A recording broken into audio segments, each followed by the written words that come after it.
Boa noite. Boa noite a todos, boa noite a todas, boa noite a todos que estão aqui em Porto Alegre, boa noite a todos e todas que nos acompanham online nessa 8ª edição da Feira Diversa. Você acredita? Estava lá no comecinho, quando eu vejo 8 edições, é incrível pensar. Não, eu lembro da primeira edição, que a gente estava ali num grupo super pequenininho, tinham no máximo umas 50 pessoas inscritas. Agora me contaram que a gente já bateu os 3.000 inscritos na feira desse ano. Estou muito isso feliz. foi ontem, mais de 3.000. Super empolgado. Gente, estou muito feliz de estar aqui nessa 8ª edição da Feira Diversa.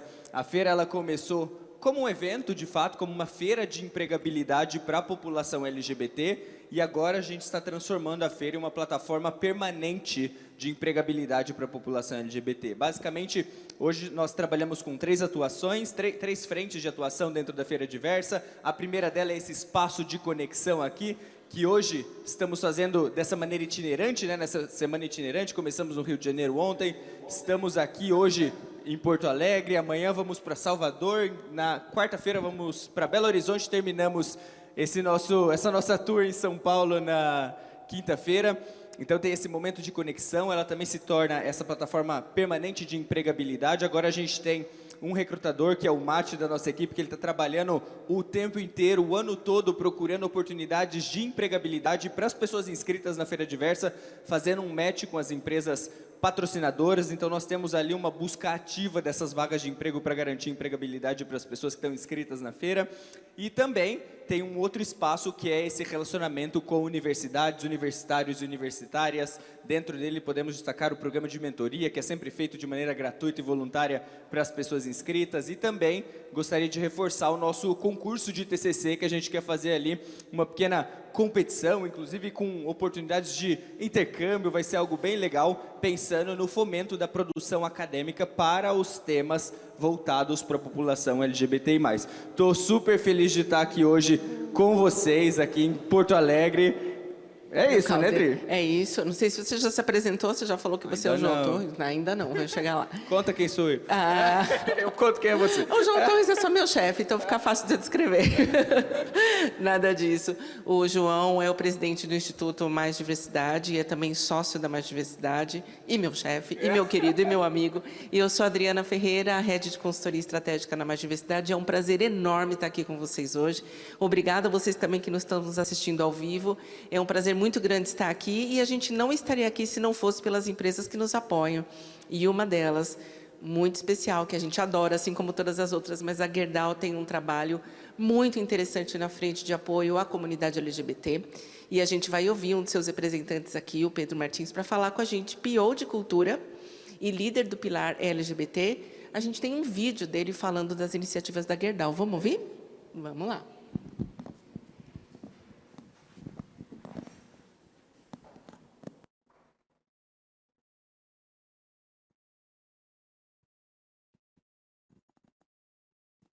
Bem-vindo, Pedro. Opa. Obrigado.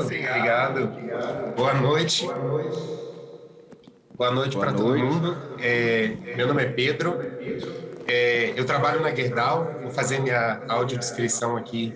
Sou um homem cis gay, de pele branca, cabelos pretos, uso barba. Estou utilizando um moletom verde com um fundo atrás de mim aqui com a bandeira da comunidade LGBT e a marca da Gerdau sobreposta. Eu sou atualmente PO de cultura da empresa Gerdau, né, no nível Brasil, e eu também sou o líder do Gerdau Pride, ou que a gente chama de G-Pride, que é o nosso pilar de diversidade LGBTI+. Eu queria começar dizendo que eu estou muito feliz com a oportunidade da gente estar aqui na feira, como anfitriões hoje em Porto Alegre, porque o momento que a gente está de evolução, diversidade e inclusão casa com a nossa participação aqui na feira. Dentro da Gerdau, a gente tem 2 frentes de trabalho importantes que o G-Pride toca, que estão acontecendo paralelamente, que é o trabalho interno que a gente faz com todos os nossos colaboradores e um trabalho externo que a gente faz focados principalmente na comunidade LGBT.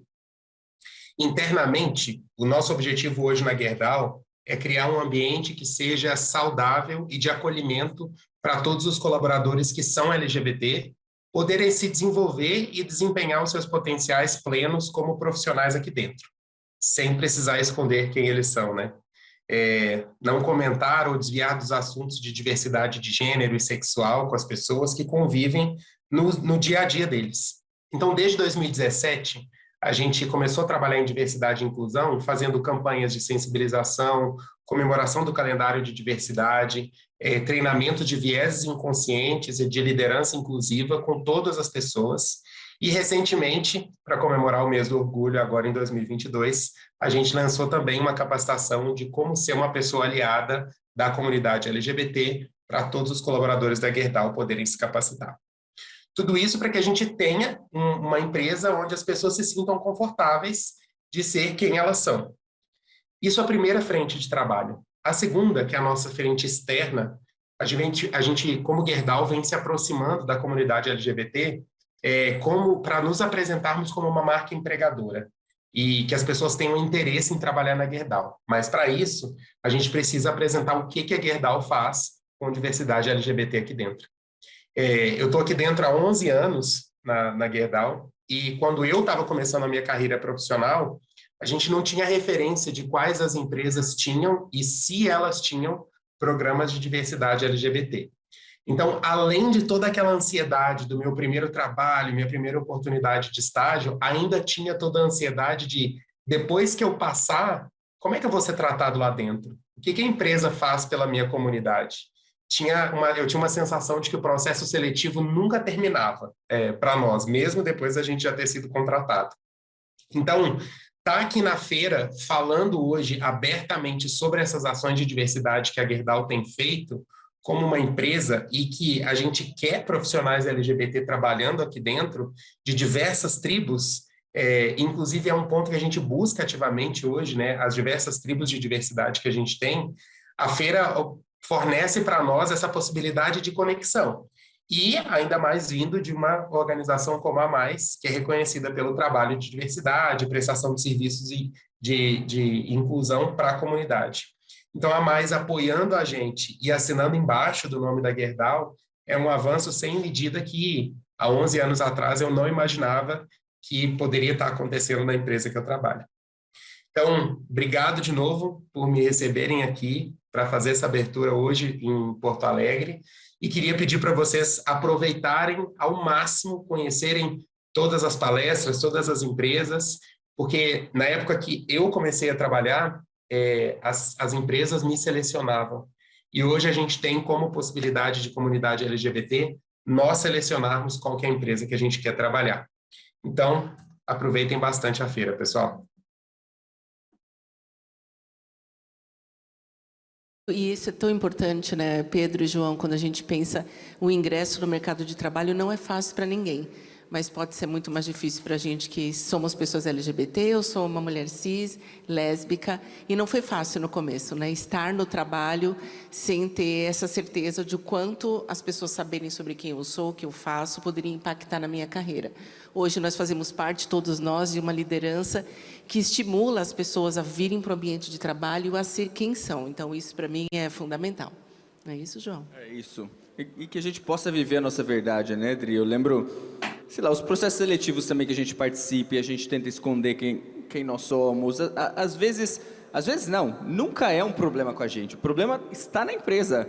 Olha o tanto de empresas legais que tem patrocina na feira. Às vezes a gente está procurando no lugar errado, às vezes a gente está trabalhando no lugar errado, às vezes eu estou numa empresa que tem um ambiente tão difícil, tão tóxico, que às vezes vai dar tanto trabalho transformar ali, eu poderia estar procurando no lugar certo, né? Não quer dizer que eu vou desistir do processo de transformar o lugar que eu estou, muito pelo contrário, né? Todos nós somos agentes de transformação e a gente tem que se colocar nesse lugar de transformar os ambientes em que estamos. Entretanto, em alguns lugares, esse acesso, essa inclusão, ela acontece de uma maneira mais facilitada, né? Vide as empresas que são apoiadoras e patrocinadoras da Feira Diversa. Se não sabe onde procurar emprego, olha nessa lista aqui.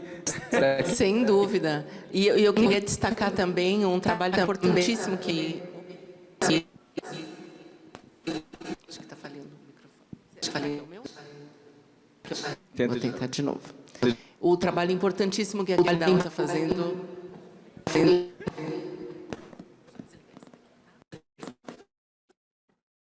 Alô? Para o pessoal que está assistindo online, só um minuto, tem um probleminha no microfone aqui. Tenta.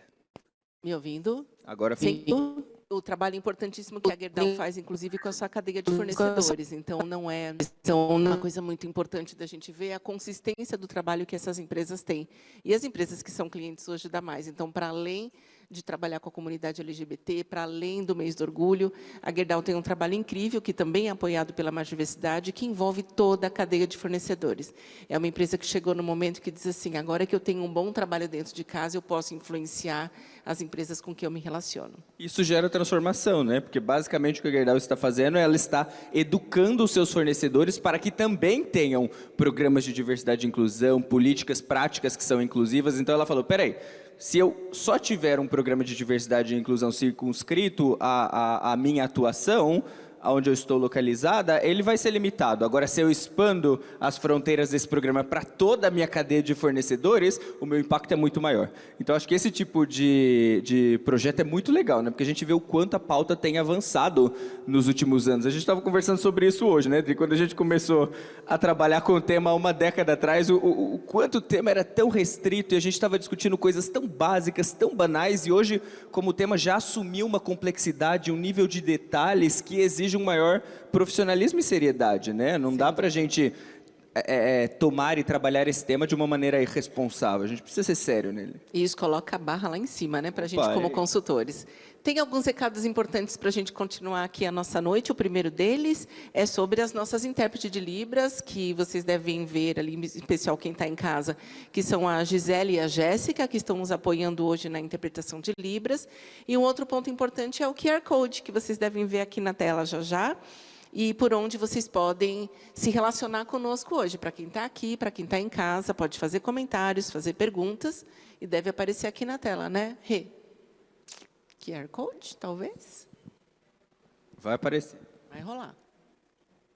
Bom, enquanto o QR Code não chega, tem um outro tema super importante para a gente falar com vocês, que é a parceria do Instituto Mais Diversidade, junto com a Generation Brasil, que tem um projeto muito importante, tem uma vinheta, inclusive, para contar um pouco mais para a gente. Vamos lá? Vamos pôr a vinheta, Rê, do Generation?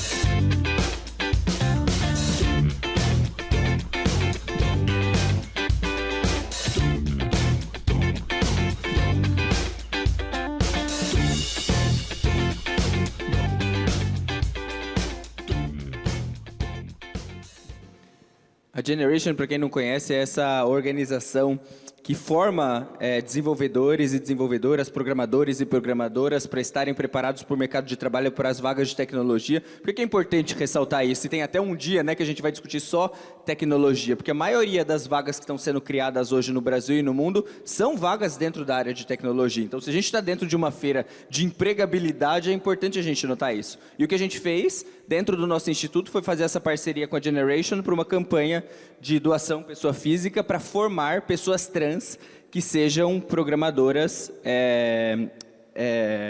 nessa linguagem de programação, que eu confesso que eu não sei qual é, full stack, essa linguagem de programação, para que elas estejam preparadas para assumir cargos no mercado de trabalho. Então, é um projeto super lindo que a gente tem desenvolvido da Generation em parceria com o Instituto Mais Diversidade. O Instituto, para quem não conhece, é o braço social da nossa consultoria e o nosso objetivo é gerar emprego digno e geração de renda para toda a população LGBT do Brasil. Então, todos os projetos que são liderados pelo Instituto não têm finalidade lucrativa e, de fato, estamos olhando para gerar ainda mais oportunidades de emprego para a população LGBT, geração de renda e empreendedorismo. Se vocês quiserem conhecer mais, basta entrar no nosso site institutomaisdiversidade.com.br.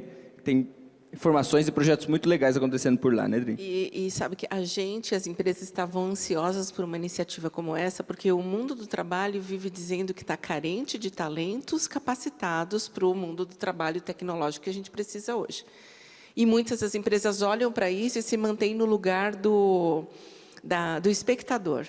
Então, o que eu gosto dessa iniciativa, João, é essa oportunidade de as pessoas físicas também se juntarem a essa iniciativa e dizerem assim, eu quero apoiar o desenvolvimento de mais pessoas em tecnologia para que elas se transformem em os talentos que as empresas tanto dizem que não conseguem encontrar.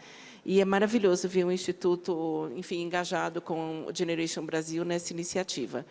Eu queria, antes de dar continuidade aqui, chamar a Carol para subir aqui no palco conosco, a Carol Anchieta, e eu queria dizer para vocês que a gente teria um outro palestrante hoje que se envolveu com um incidente de carro, não é nada grave, mas ele não poderá estar aqui conosco agora, que era o Gabriel Galli, diretor operacional da ONG Somos. Então, a gente lamenta, a gente tem um apoio aqui do nosso evento que está acompanhando como é que o Gabriel está, mas a gente tem um orgulho, né, imenso de poder chamar a Carol para subir aqui no palco conosco, jornalista e mestre em design e tantas outras coisas, daqui da cidade, sobe aqui, Carol, conosco.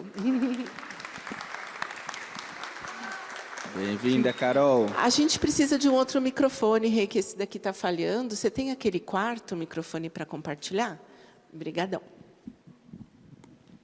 Bem-vinda, Carol. A gente sabe que a Adri mencionou 2 linhas ali do seu currículo, que é imenso. Conta para a galera um pouquinho mais de você. Tudo bem, gente? Obrigada. Bem, foi super bem recebida desde a hora que eu cheguei. E é ótimo quando na plateia tem umas amigas, uns amigos, porque sempre se rolam linda. Por isso que eu trago uns amigos. Bom, sou jornalista, né? Como o pessoal já falou, sou mestra em design. Eu faço 42 anos amanhã. Obrigada. Estou feliz de poder estar aqui, né, em casa, para comemorar com a família. Geminiana. Com os Geminiana. Enfim, eu sou jornalista de formação pela Unicinos, eu me formei em 2011. E a minha área de atuação na comunicação sempre foi a TV, né? Eu sou apresentadora, passei pela TV Unicinos, pelo Canal Futura, pela Globo, pela RBS TV. Agora estou morando em São Paulo faz 2 anos já, em maio fez 2 anos. Você foi para a pandemia. Eu fui no meio da pandemia. Antes de eu sair da RBS, aí trabalhei na Secretaria de Cultura do governo aqui, na Secretaria de Cultura como consultora de diversidade. Mas daí foi bem breve, eu já fui para São Paulo. Em São Paulo, continuei freelance, terminei o mestrado, entreguei a dissertação. Fui aprovada com distinção, com muito orgulho, adoro dizer isso. Eu vou ficar falando para sempre. Arrasou. Depois eu posso falar um pouquinho mais sobre a dissertação para vocês. E continuo freelando. Hoje eu estou, atualmente, neste último mês, assim, começando como editora da revista Trip TPM, em São Paulo.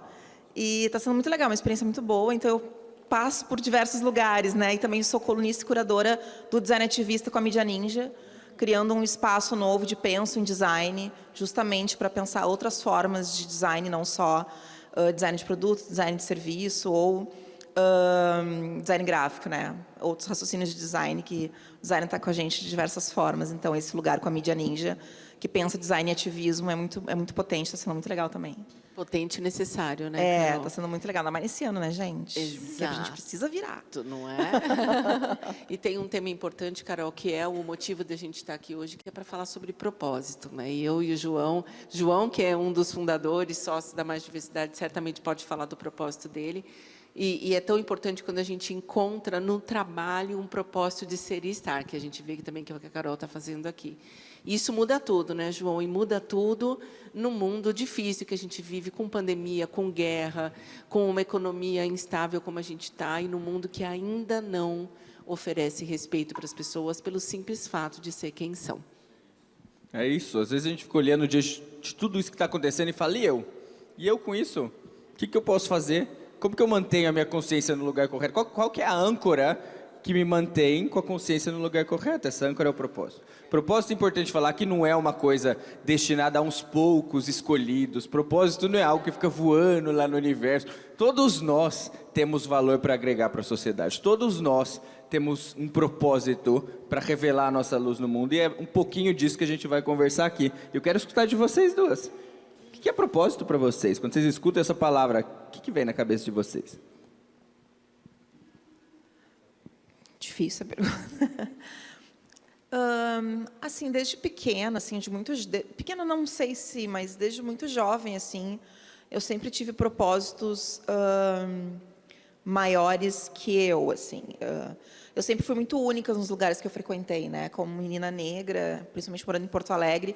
Eu não sou uma mulher periférica, então Porto Alegre já é uma cidade segregada, né? Então, se tu não é uma pessoa periférica, tu certamente não convive com muitas pessoas negras. E no meu caso, a minha convivência negra era com a minha família, com o meu pai, que integrava o Afrosul, que é um grupo mais tradicional de dança afro aqui do estado, que me levava para os ensaios. Ele é pesquisador de dança afro, então me levava para os terrenos de bacumba, de batuque. Então, era onde eu tinha minha convivência negra, né? Além da minha família. Então, por esses lugares únicos, mesmo que eu não tivesse ainda um espírito de ativismo determinado, né, reconhecedora, me reconhecendo como ativista, eu já tinha consciência de que eu estava sozinha naquele lugar. E que aquilo refletia algumas coisas que naquele momento não doía, porque eu também era muito jovem, não percebia, e eu já era, assim, também reconhecedora de que eu não sou uma mulher negra retinta, eu tenho os traços mais afinados, né? Um cabelo, ele é meu porque eu paguei, mas meu cabelo bate aqui, ele é cacheado, mas ele é um crespo mais solto, né? Então, elementos que na minha identidade não trazem um racismo tão declarado como as pessoas que têm os traços negroides mais potentes, né? Mais aflorados. Então, mas desde criança eu reconheci isso, né? E também o meu pai é muito reconhecido na área dele, então eu já era filha de pai famoso. Então, tudo isso me deixava num lugar de bom acolhimento no ambiente embranquecido que eu frequentava. E quando eu fui para a universidade, eu trabalhava na TV, assim, então eu já tinha um lugar ali que te coloca num pedestal imaginário, né? Porque é bullshit. Te coloca num pedestal que te dá uma blindada, assim. Então, lógico que a gente percebe a discriminação, mas no meu caso particular, eu não reconhecia. Mas então o meu propósito sempre foi muito pensar além de mim, para que mais das minhas e dos meus estivessem nos lugares que eu ocupava. Então, às vezes, mesmo de maneira inconsciente, eu questionava: Gali! Tá inteiro, né, Gali? Que bom. Ai, muito bom. Ótimo, gente. Maravilhoso. Já vamos arrumar um sofá. Isso aí, vem para cá, por favor. E aí, então, assim, mesmo de forma inconsciente, eu já fiquei, pô, só tem eu aqui, poxa, mas... Aí, quando surgiam na redação, nas questões, nas pautas, né, as questões de negritude, era sempre comigo. Então, assim, além do propósito de ocupar aquele lugar, trazer mais pessoas iguais a mim para ocupar aquele lugar, outro propósito se somou a isso, que é de não educar a branquitude. Eu, há muito tempo, determinei que todas as minhas ações, como mestra em design, como jornalista, como comunicadora, como ativista, enfim, sempre vai ser para potencializar os meus, porque não dá mais tempo, né? Eu percebo que, enquanto a gente está em 2022 ainda, com pessoas negras sendo as pessoas que mais morrem. O nosso país é o país que mais mata jovens negros no mundo, mais que países em guerra. As pessoas negras ainda morrem com o pé da polícia enfiado no pescoço. A gente faz massacres. Esse ano vai fazer 30 anos da chacina do Carandiru, e a maioria das pessoas que morreram certamente eram negras e segue sem... Sabe? Então, assim, enquanto a gente continuar morrendo, não tem desculpa em 2022, com tanta coisa inovadora, ainda alguém ter dúvida de como fazer para entender que a gente importa.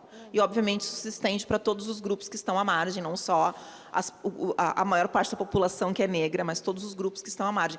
Então, é inadmissível que ainda existam, lógico que eu reconheço o valor de instituições, né? Instituições que trabalham como... Né, essa instituição que aqui está me recebendo, que trabalha com as empresas. Mas eu, Carol, como indivíduo, eu não tenho saúde mental para ser uma pessoa única que educa grupos maiores, emissoras, instituições, sabe? Não tem como, e é muito violento que se exija que pessoas negras únicas, ou pessoas que representam grupos à margem, unicamente sejam esse pilar, esse totem de conhecimentos de diversidade.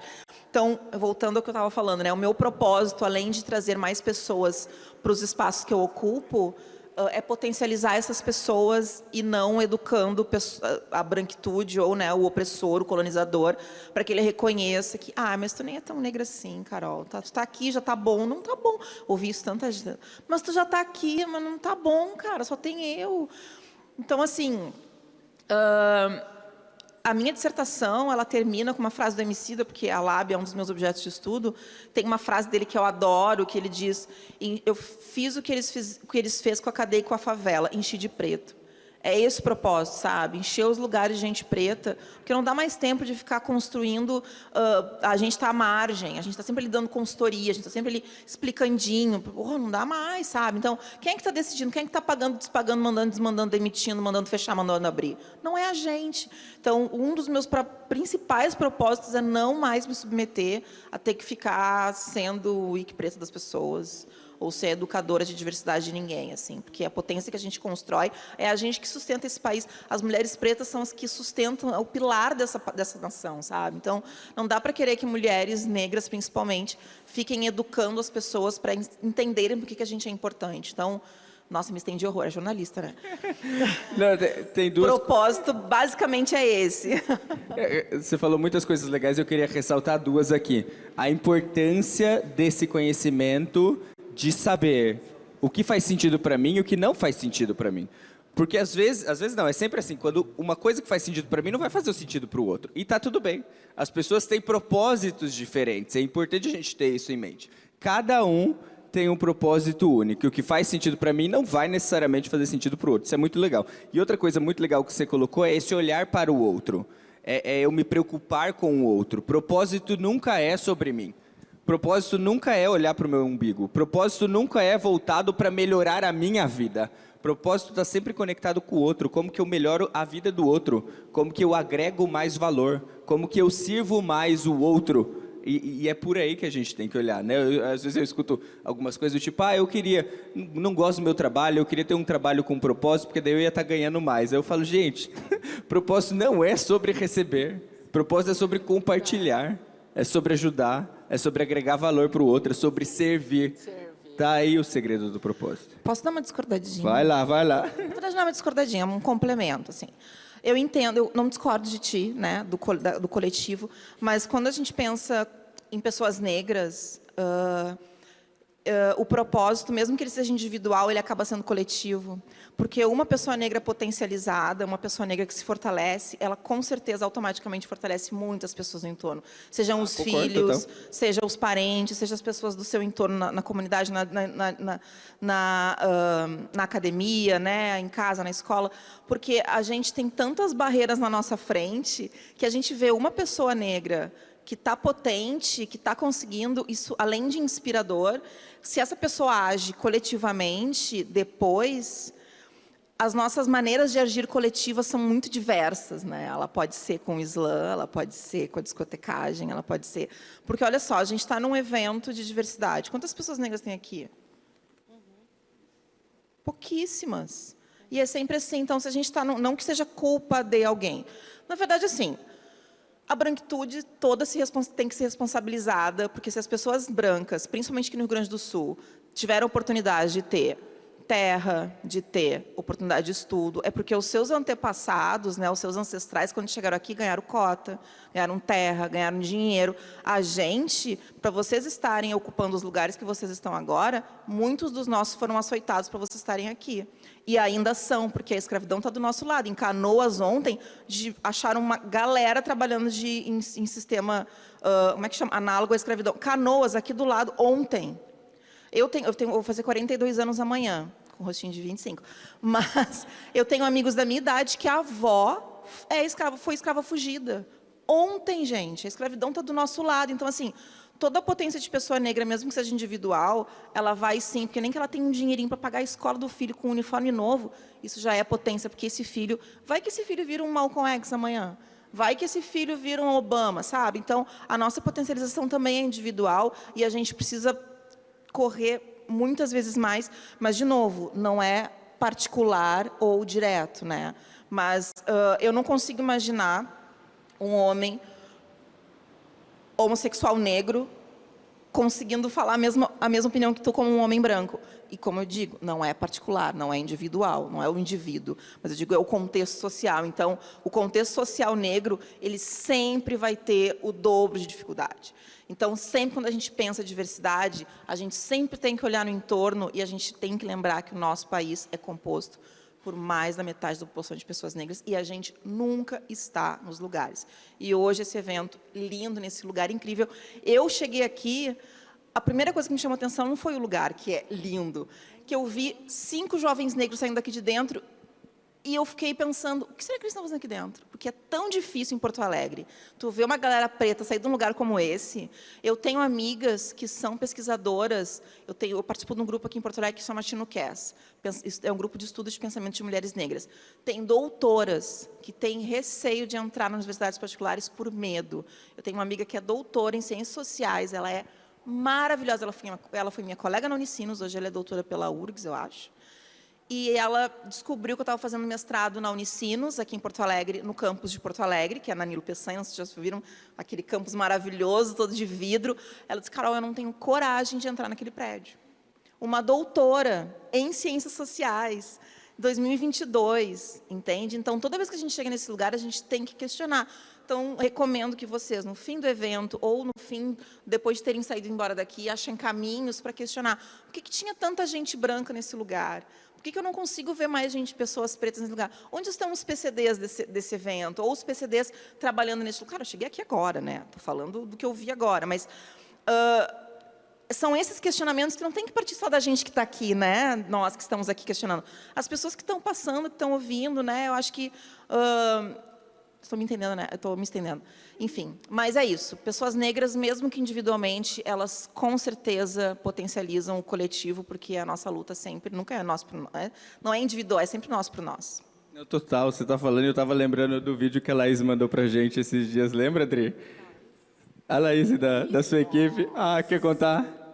Ah, eu quero. Eu fiquei até emocionado. Você falou, eu fiquei lembrando. Conta? Não, Laís trabalha conosco lá na Mais Diversidade e nós chamamos toda a nossa equipe para São Paulo para fazer um workshop de toda a equipe, né, presencial.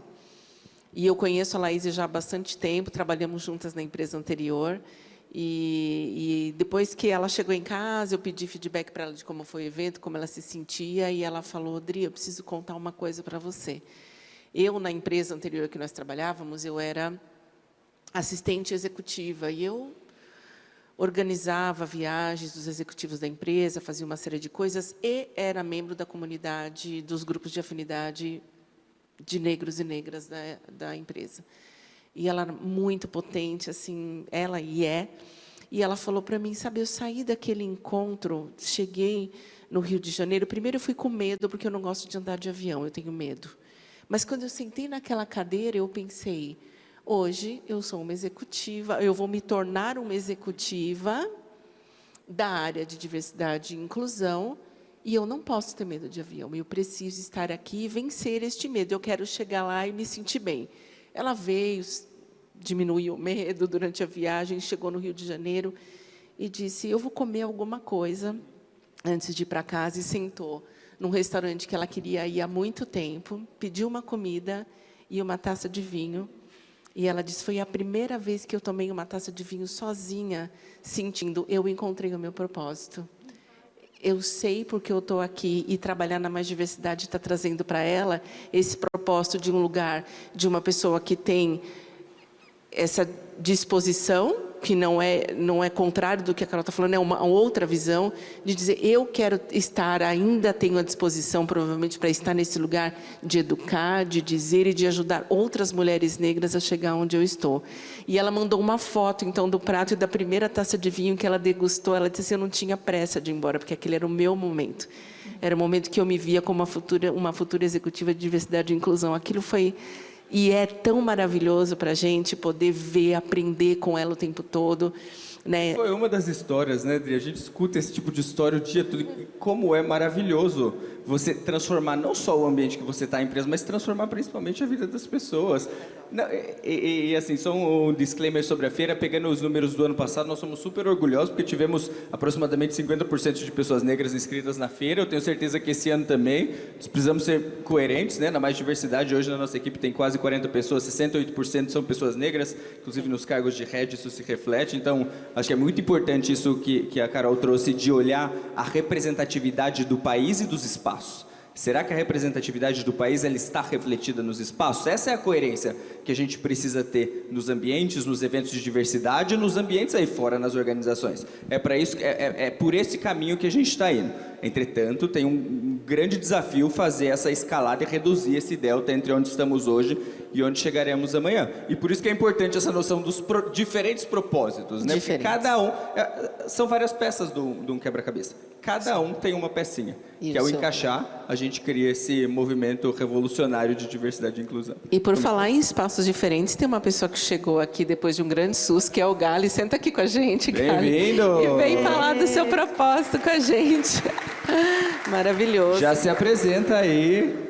Fala se tá tudo bem. Olá, tá bem, gente. Desculpa o susto, tava vindo pra cá, peguei um Uber. Estava em uma outra atividade ali com o Renan Quinalha, que vai fazer uma palestra aqui daqui a pouco. Ele não estava no carro comigo, mas aí um outro carro bateu no nosso ali. Mas não me machuquei, não aconteceu nada, só me atrasei, né? Mas também, assim, fiquei ouvindo a Carol, fiquei vendo o pessoal resolvendo ali, fiquei ouvindo a Carol falando e vocês aqui. Então, tô bem feliz de estar aqui. Obrigado pela oportunidade. E, bem, a gente está falando de propósito, né? Conta aí. Fiquei pensando, assim... O que isso significa para você? Pois é, eu sou jornalista, né? E assim como a Carol, passei por alguns espaços da, vamos dizer assim, mídia convencional, tradicional, e trabalhei já com comunicação em vários espaços, e hoje eu sou um dos diretores da ONG Somos, que é uma organização aqui de Porto Alegre. Fez 20 anos ano passado, é uma das organizações mais antigas assim do Brasil de luta pela pauta dos direitos humanos, das pessoas LGBTs e vivendo também com HIV/AIDS, que é uma questão que nós encampamos assim. E, além disso, trabalho com comunicação no mandato parlamentar, sou assessor parlamentar de uma deputada federal, Fernanda Melchiona, aqui do Rio Grande do Sul.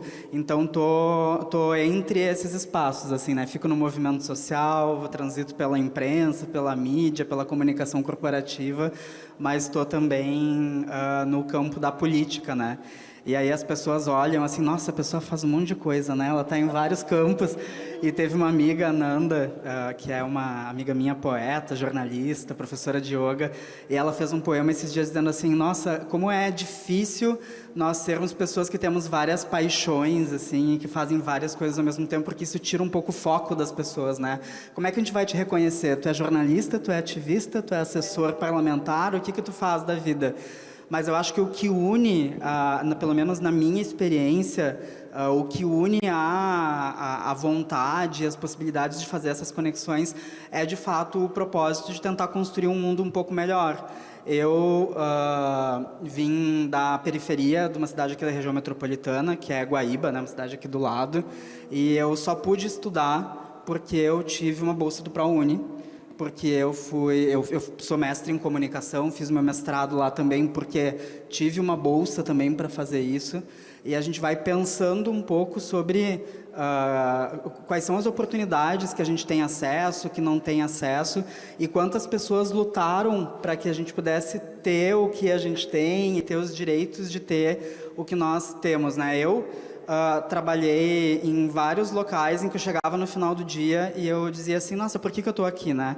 É só para no final do dia pegar o meu pagamento, ir para casa e comprar as coisas que eu quero comprar, porque isso é legal também, né? Acho que a gente não pode desmistificar, ou pelo menos criar uma ideia de que toda pessoa precisa necessariamente ter um super propósito por trás da vida e tal, mas é que para mim não fazia sentido simplesmente trabalhar para que uma outra pessoa enriquecesse enlouquecidamente no momento que a gente vive num país tão desigual, em que a gente tem um processo de retirada de direitos das pessoas tão grande.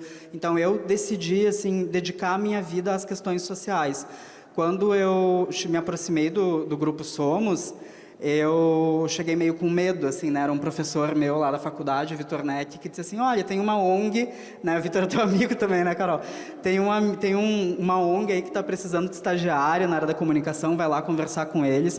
Eu cheguei na porta do Somos, a gente tinha um casarão, assim, perto do Hospital de Clínicas, aqui para quem é de Porto Alegre, e tinha uma suástica pichada na frente da ONG, assim. Né, tinha uma suástica porque as pessoas estavam num processo de disputa em relação a qual espaço que iam ocupar ou não. Quando eu paro ali, eu fico pensando assim, será que eu entro aqui? porque eu vou definir a minha atuação enquanto uma pessoa, um ativista LGBT a partir de agora, né? Eu vou ser jornalista, mas eu vou ser jornalista gay. Eu vou ser um ativista, mas eu vou ser um ativista da pauta dos direitos humanos, que é combatido hoje em dia, né? Mas, a partir do momento que eu entrei lá, foi o primeiro espaço em que eu senti que eu podia ser eu mesmo. Porque vocês já não tiveram, quem é LGBT aqui, nunca teve a sensação de entrar no lugar e ter que ficar se escondendo, sabe? Trabalhar em um espaço em que você não pode falar sobre a sua sexualidade, você não pode falar sobre quem é. E a partir do momento em que eu entrei num espaço que ele era totalmente feito e tinha como foco as pessoas LGBTs, eu senti a sensação de pertencimento que eu não tinha há muito tempo. Então, propósito, para mim, tem a ver muito com pertencimento, mas tem a ver como construção também. Assim como a Carol, eu não acredito muito em soluções que são muito individuais, porque eu acredito... Olha só, hoje é comoção o evento, hein? Hoje é com emoções. Vamos fingir que não está nada acontecendo, ou a gente continua? Deve ser alarme de fumaça. Pra quem tá no online, eu não sei se vocês estão escutando, mas tem uma sirene tocando aqui dentro da sala que a gente tá. Mas... Deu. Mas eu estava falando assim que eu não acredito muito em soluções muito individuais, né? Porque para tudo em que a gente tem acesso, assim, vamos pensar assim, o cafezinho que a gente toma, tem que ter outra pessoa trabalhando para produzir aquilo e para construir aquilo, que faz parte de uma cadeia gigantesca. Todas as nossas ações, quando elas pretendem ser transformadoras, elas precisam ser pela via do coletivo. Eu, pelo menos, acredito nisso. E fui me construindo enquanto ativista dos movimentos sociais, do que eu faço parte, das questões que a gente constrói, a partir de uma construção coletiva. E isso, para mim, foi um definidor da minha carreira. É claro que depois de um certo tempo, você vai percebendo que as ações que você investe o seu tempo dão resultados que são maravilhosos, assim, né?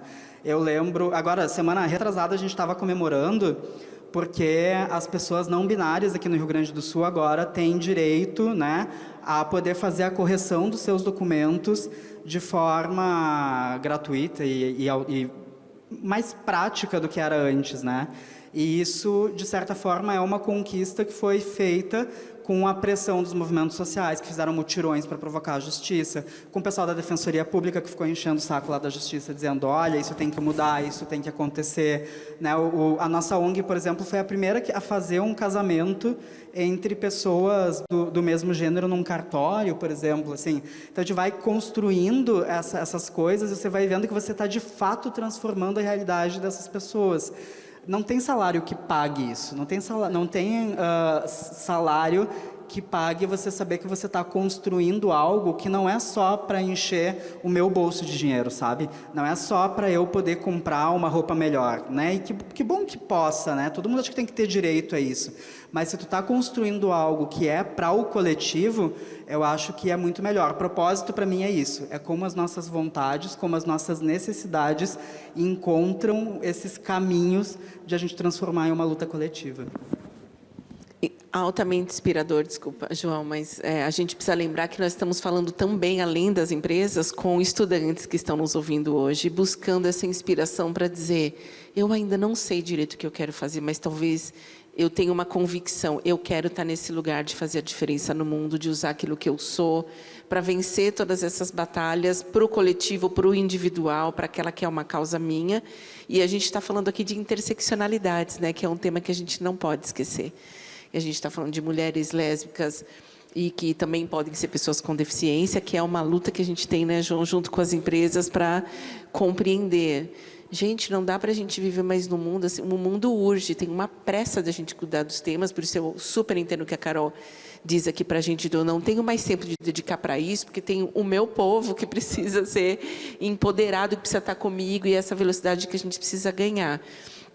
E aí, quando eu vejo algumas empresas nesse estágio de, talvez eu possa falar apenas do tema de X, Y, Z, e isso é uma pauta menos importante, é dizer, a gente precisa lembrar que a gente é mais de uma coisa nos define, né?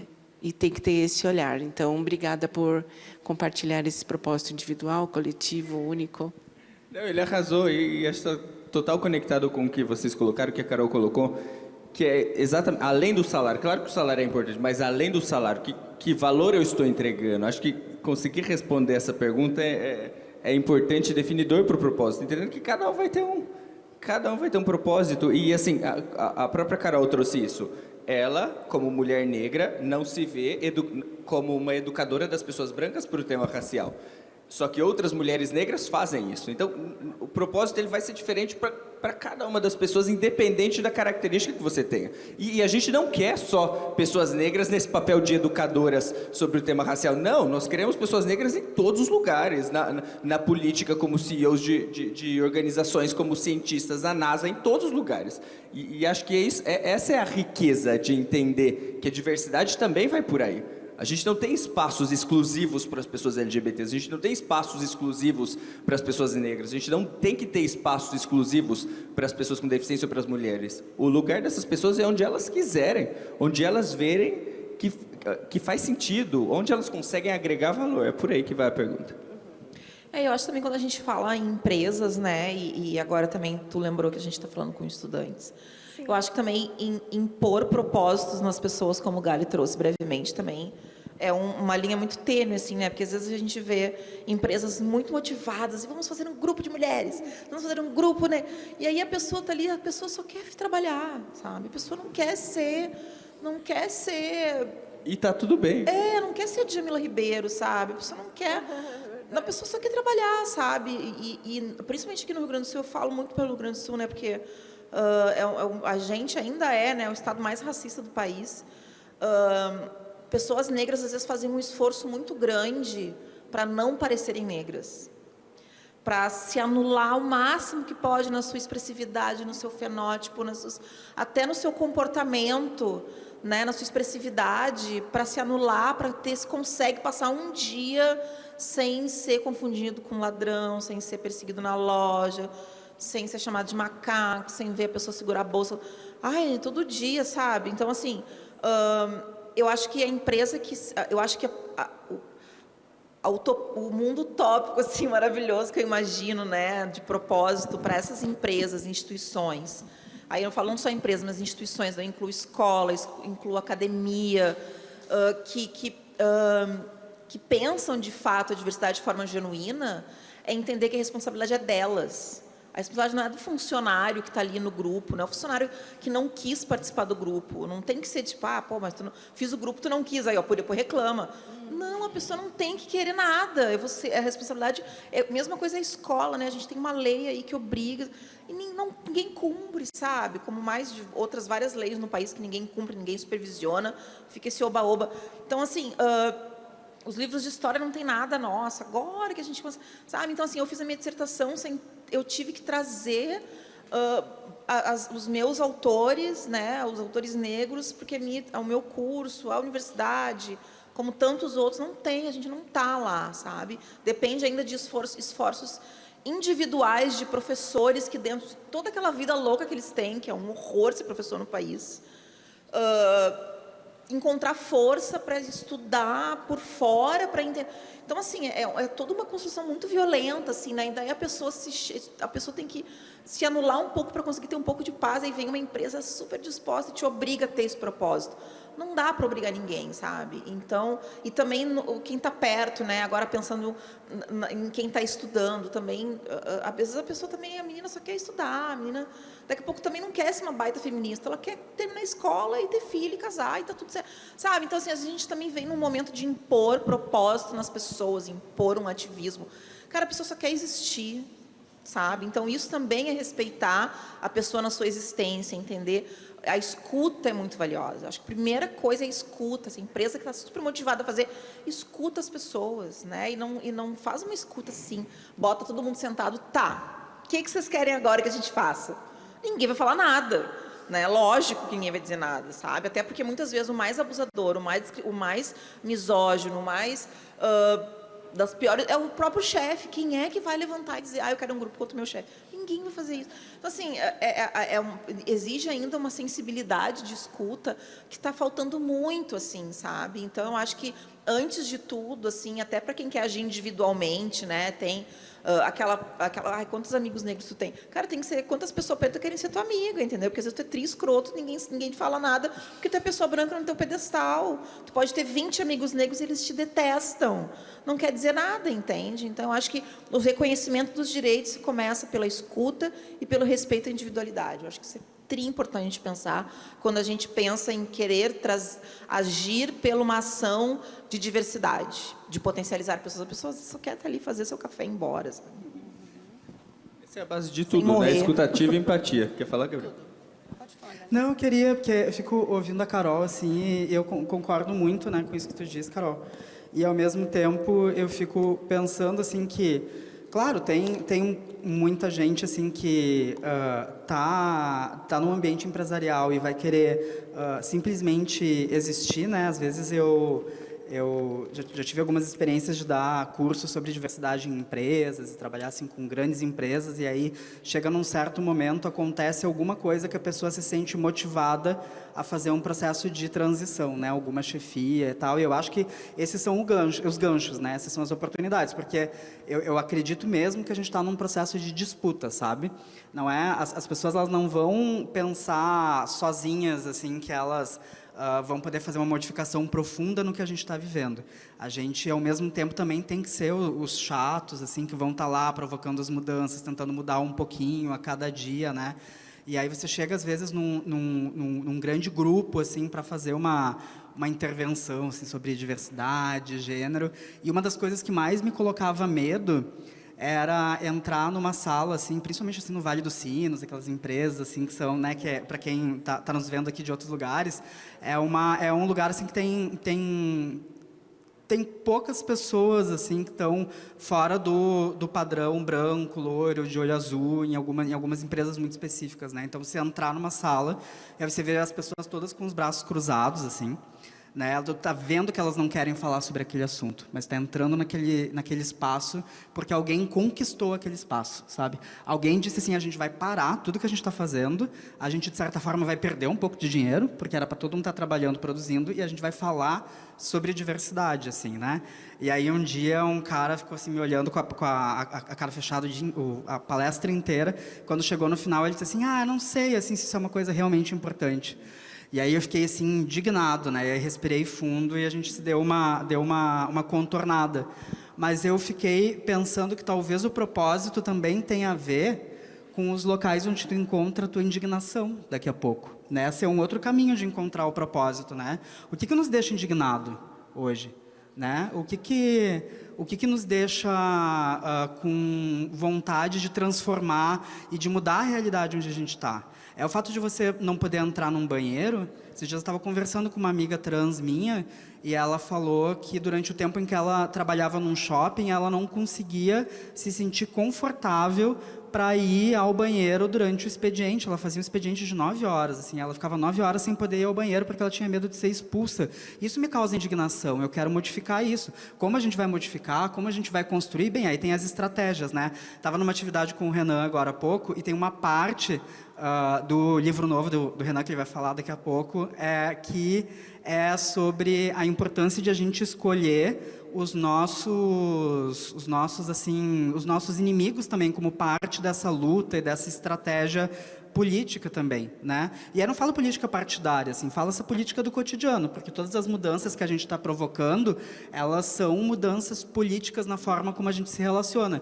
Então, escolher as nossas lutas, escolher os nossos inimigos e até ter uma certa cumplicidade com aqueles que estão vivendo as coisas parecidas conosco, é um elemento de encontrar também o propósito, sabe? O que te desconforta? O que a gente precisa mudar? Né? Eu lembro também de uma outra empresa que a gente foi e a gerente, que era a que estava provocando esse processo todo, ela ocupou, eu acho, mais da metade da palestra para falar sobre como tinha sido para ela ser uma mulher e entrar no processo de ser uma gestora em uma grande empresa, assim, né? Eu fiquei quietinho no meu canto, assim, né? Estavam me pagando para fazer a palestra, mas ela fez por mim, achei ótimo. Fiquei assim olhando porque é isso, sabe? Ela usou a indignação dela para provocar a mudança que ela queria e precisava ter assim ser referendada por um processo de todo mundo ali, ótimo, então vamos lá, vamos junto, vamos escolher. O inimigo, ele também, às vezes, é o outro, né? A gente tem que entender como construir essas ações coletivas. O Gabriel, super legal isso que você está falando, que na abertura da Feira Diversa do ano passado foi uma entrevista minha e da Luana com a Daniela Mercury, e o que ela falou... O que eu perguntei para ela foi de tudo que você aprendeu na vida, qual foi a maior lição que você teve? Ela falou, nunca deixe de ser indignado, porque é a indignação que vai te fazer gerar qualquer tipo de transformação, seja uma transformação individual, como a Carol trouxe para a gente, seja uma transformação coletiva, societária, que da sociedade, como a gente está falando, mas é essa indignação que tem dentro de cada um de nós que vai promover essa transformação. E o propósito ele existe de maneira individual, mas também coletiva, né? As empresas também têm propósito, os lugares, os ambientes, as pessoas, os grupos, os amigos também têm propósito, todos os lugares têm propósito. Na Mais Diversidade, eu acho o nosso propósito lindo, porque ele mostra uma indignação exatamente isso. Ele mostra uma indignação ao ódio, mostra uma indignação às injustiças, mostra uma indignação à falta de respeito. Por isso que nós falamos que somos agentes de transformação por um mundo com mais respeito, justiça e amor para todas as pessoas. Essa é a base da nossa atuação. Pessoal, a gente está partindo agora para o final desse painel, que eu estou adorando o papo, mas eu queria deixar mais um tempinho para vocês, pelo menos uns 2 minutinhos, para comentários finais, conclusões. Vamos encerrar dando uma mensagem potente para fechar. E quer começar, Carol? 2 minutinhos para jornalista é ruim, né, cara? É difícil a gente ficar falando Me sem parar. treinei, vou pôr a plaquinha opressora aqui da Renata, que ela... Bom, eu vou tentar ser enxuta. Ai, juro que eu vou tentar com muito esforço. Quer que eu faça um sinal quando chegar em 2 minutos? Faz tipo... Já começou, hein? Ai, gente, tá, vamos lá. Assim, a gente está falando muito assim dos âmbitos muito maiores, né? Instituições, empresas, grandes ações. Mas eu acho que uma pequena lição, isso é muito cafona. Um pequeno alertinho assim que a gente pode levar, que é sempre bom de lembrar, que essas indignações, elas também têm que ser diárias, corriqueiras nas pequenas coisas. Porque a gente nunca vai conseguir ter essa, né, chegar nesse mundo maravilhoso que a gente quer, né, das presenças, né, que o tópico diversidade seja um exercício de reflexão e não uma necessidade de presenças, não seja uma exigência necessária para que essas vidas consigam evoluir e as pessoas se mantenham vivas, mas que é no churrasco, que é no busão de manhã, quando a gente vê as coisas acontecendo no ponto do ônibus, sabe, parece ser sem originalidade que eu vou falar. Você acha que eu vi uma puta frase massa? Não, cara, porque sim, a gente ainda está todo dia vendo um monte de senhorinha preta com seus 80 anos, 70 anos, tendo que trabalhar de servente, porque não teve a oportunidade que a maioria das famílias brancas tem, é porque a gente precisa, no dia a dia, construir relações sociais mais genuínas e mais justas, que é entender que se no teu trabalho, tu não tem um colega preto na tua mesinha do lado, o teu escritório não recebe pessoas PCDs, quem é PCD tem que fazer reunião lá na sala de baixo, porque não tem como a pessoa subir, sabe? É nessas pequenas coisas de questionar, a gente tem que perder o medo de questionar, principalmente quem está no topo da pirâmide, que são as pessoas brancas. Porque lá no cu do cachorro da sociedade estão as mulheres pretas que carregam todo mundo nas costas. E não é a gente que tem que estar todo dia pedindo pelo amor de Deus. A gente tem que pensar no dia a dia, todo dia, nas pequenas coisas. E é um saco, mas assim, pense que se é um saco, tu tem que todo dia estar atento para as injustiças, as questões raciais, as questões de gênero, as questões que envolvem as pessoas PCDs, a gente tem que passar essas mesmas coisas que são um saco para não morrer, para não levar um tiro, para não apanhar, para não ser, sabe? Então, assim, para a gente, o nosso saco fica cheio muito maior que o de vocês que estão no topo da pirâmide social, porque é uma incomodação que tem que ser de todo mundo, não dá para ser só nossa, assim. Então, antes da gente chegar na empresa, na instituição, a gente tem que chegar todo dia no porteiro, dar bom dia, dar boa tarde. Se a moça que trabalha na nossa casa, ela provavelmente é uma mulher negra, na sua maioria, entender as dificuldades que ela tem para chegar no horário, as dificuldades que quem mora na periferia tem de se deslocar, entender por que o centro de Porto Alegre, os lugares de cultura e de arte de Porto Alegre, São Pedro, o CCB... Aqui tem CCBB? Não, né? Na Fundação Iberê, na Casa de Cultura, a maioria das pessoas são brancas, porque o pertencimento também passa pela arte, e a arte também é um direito, também passa pela educação. E a gente tem que questionar por que São Pedro só enche quando tem peça do Lázaro Ramos.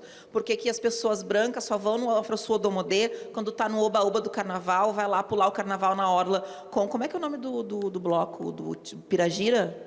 o Bloco da Laje. O Bloco da Laje é todo composto por pessoas. Garanto que muita gente branca aqui pula o carnaval com o Bloco da Laje. E aquela gente que faz o Bloco da Laje é um bando de puta ator e puta atriz foda que passa o ano inteiro se fudendo para ganhar um dinheiro. Porque o cenário da arte de Porto Alegre ele é racista. Então vai nas peças, consome poetas vivos, consome as pessoas pretas que fazem música, consome esse DJ maravilhoso que está aqui tocando, que toca num monte de rolê branco, mas é um cara preto que passa muita coisa fugida na semana. Então, no nosso lugar de topo da sociedade, não vou dizer nosso, né, o de vocês, porque a gente aqui, mesmo sendo preta, posso estar milionária, eu sempre vou ser uma mulher preta. Vocês que estão no topo, vocês têm que se responsabilizar, porque, como eu falei lá no começo, o Gary não estava aqui, ontem tinha gente em Canoas trabalhando sobre sistema escravocrata e os nossos avós, de nós, pessoas negras que temos 40 anos, ainda temos avós escravos fugidos. Então, assim, a escravidão está aqui, ó, do nosso lado, e todo mundo tem que se responsabilizar por isso.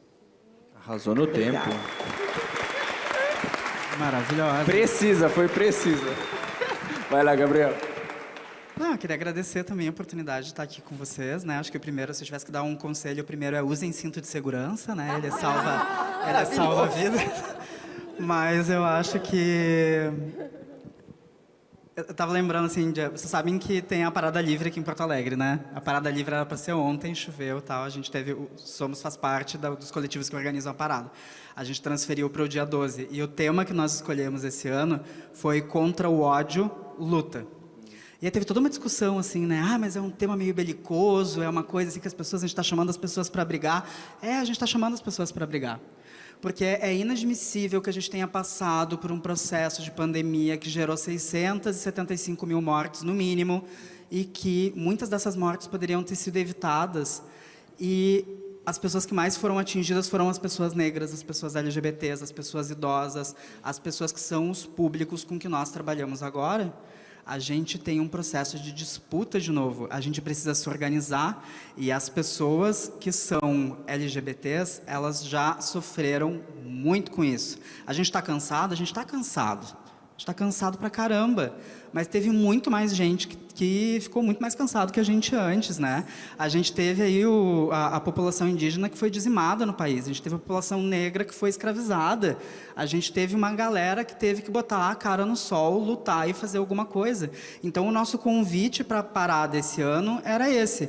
Era mostrar que, apesar de sermos LGBTs, estamos fazendo um evento para lutar pelos direitos das pessoas LGBTs, nós tínhamos consciência de que era impossível passar por um processo de pandemia sem dizer assim, isso que está acontecendo com vocês nos impacta e nós queremos ser um motor de provocar a organização e chamar as pessoas para lutar contra o ódio, contra o fascismo e contra todas as coisas que a gente precisa nesse momento, assim. Eu acho que esse é um exemplo legal de indignação. Não só para dizer que a parada vai acontecer dia 12, vão, por favor. Mas dá o serviço, por favor. Mas, assim, começa meio-dia com bloco de carnaval, bloco do beijo. Então, assim, é legal, é no Parque Farroupilha, na Redenção, para quem não foi, é um evento super bacana, mas é para dizer assim, a gente tem que achar as nossas brechas para poder ter as conquistas que nós tivemos. E acho que o Renan vai falar muito aí na próxima atividade, a gente teve conquista pra caramba, a gente não está perdendo só essa luta, só que essa luta ela não está vencida, a gente tem que continuar lutando a cada dia, e a gente vai lutar com indignação, e eu acho, não apenas pensando só na gente, pensando num coletivo, porque a luta coletiva é o que realmente transforma. Então, obrigado pela atenção. Obrigada. Dri, seus comentários? Olha, João, eu vou dizer para você uma coisa é muito importante, que a Carol... Bom, tudo que vocês disseram aqui é muito importante, mas essa questão o papel da empresa e do indivíduo é tão interessante isso, porque ainda existem empresas querendo tirar a gente do armário. E tem gente que simplesmente não quer sair do armário na empresa, porque sequer conseguiu sair do armário dentro da sua própria casa. Então, esse respeito ao indivíduo, entender que cada um vai ter um momento para fazer o seu movimento, a sua história, a sua luta, que é o que você disse muito bem, parte de uma escuta ativa e de uma comunicação não violenta. São as duas coisas que são a base dos relacionamentos pessoais, do relacionamento profissional, é tudo para a gente, né? E a gente tem uma mensagem muito interessante do Diogo, que faz parte lá do Instituto, e a Renata está por aí para soltar o vídeo do Diogo para a gente e agradecer a participação de vocês. Antes da gente chamar o Renan, então, a gente vai ver o vídeo aqui na nossa tela. Olá, meu nome é Diogo, faço parte do time institucional da Mais Diversidade e esse é o momento Dica Feira Diversa. Se você é uma pessoa LGBT, sabe o quanto é difícil para nós ingressarmos no mercado de trabalho. Nós da Feira Diversa e empresas parceiras valorizamos a facilitação de pessoas LGBTs e interseccionalidades ao mercado de trabalho formal. Quando se busca a primeira oportunidade de trabalho, é importante se aproximar de empresas que valorizem a diversidade. Empresas que vão valorizar a sua identidade de gênero, a sua raça, a sua etnia, a sua cultura, entre outras interseccionalidades. Cientes dessa dificuldade, a Feira Diversa possui parceria com a plataforma da GUP. Na plataforma você encontra vagas de empresas parceiras da Feira Diversa que estão aliadas à causa LGBTQIAP+. Se você se inscreveu na feira, mas não se inscreveu na GUP, corre lá. As pessoas que se inscreverem na GUP participarão da ação Deu Match, uma ação que conectará pessoas LGBTs à vaga de empresas parceiras. Então corre lá, faz o seu cadastro e acompanhe a feira para mais dicas. Obrigado, Diogo. E agora a gente tem uma palestra, um bate-papo, né? Muito especial, né, Dri? É um bate-papo e é também uma aula, um conhecimento, coisas que a gente precisa entender sobre o movimento LGBT. Para isso eu chamo o Renan. Prazer conhecê-lo. Bem-vindo, Renan. Prazer, querido. Tudo bem? Bom, você. Prazer conhecer você.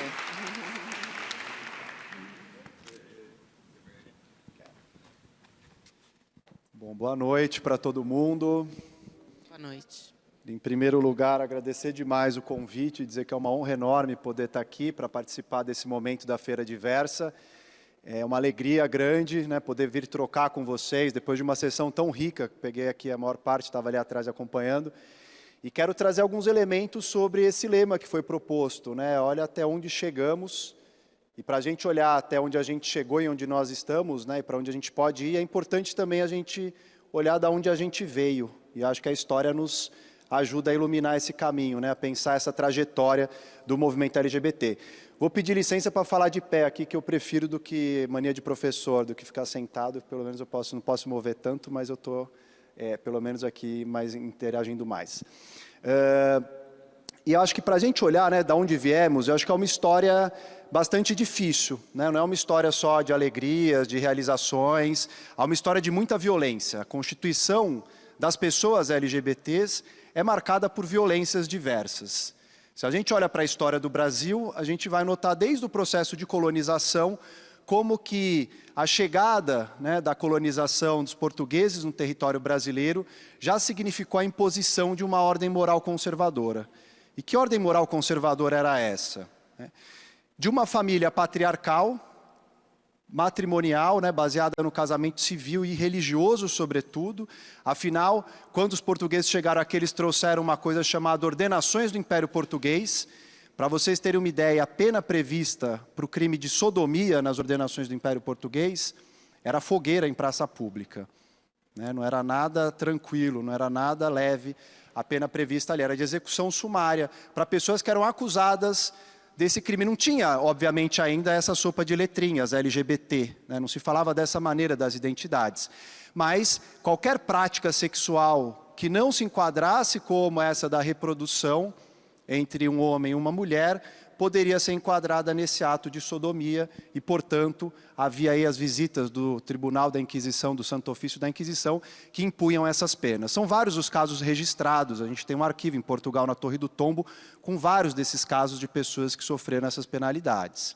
Então a gente nota que havia tentativa de preservar uma família tradicional e conjugal, mas não apenas. Também uma divisão de gêneros binária, e que não era uma exclusividade de Portugal, isso é no nosso ocidente, pelo menos, a gente poderia dizer. Né? E o que é uma divisão binária de gêneros? A ideia de que a gente tem o masculino de um lado e o feminino do outro. Apesar de toda a diversidade da espécie humana, a gente decidiu categorizar as pessoas entre o masculino e o feminino. Aí vocês podem dizer, Renan, mas era importante fazer isso por conta da reprodução. Talvez, em algum momento tenha sido, né? Mas desde os anos 70, várias técnicas científicas, tecnologias nos permitem pensar a reprodução em outros marcos. E mesmo assim, vários casais heterossexuais hoje preferem não reproduzir, porque filho custa muito dinheiro, melhor ter um pet, um cachorro, um gatinho que custa menos. Ou seja, Então, a gente dividiu não só por uma questão reprodutiva, para pensar na perpetuação da espécie, mas porque a gente organizou a sociedade, a gente ordenou uma diversidade que é gigantesca na espécie humana, a gente setorizou em 2 campos. No masculino, a gente atribuiu uma série de características. O homem tem que ser forte, tem que ser agressivo, tem que ser racional, não pode se emocionar, não pode chorar, tem que ser viril, violento muitas vezes, provedor, tem que trabalhar, gostar de trabalhar, trazer dinheiro para o lar e assim por diante. Do outro lado, a gente colocou características opostas e complementares para o feminino. A mulher ela tem que ser passiva, dependente, tem que ser frágil, a mulher tem que gostar das tarefas do cuidado, a mulher gosta de cozinhar, a mulher gosta de cuidar das crianças e assim por diante.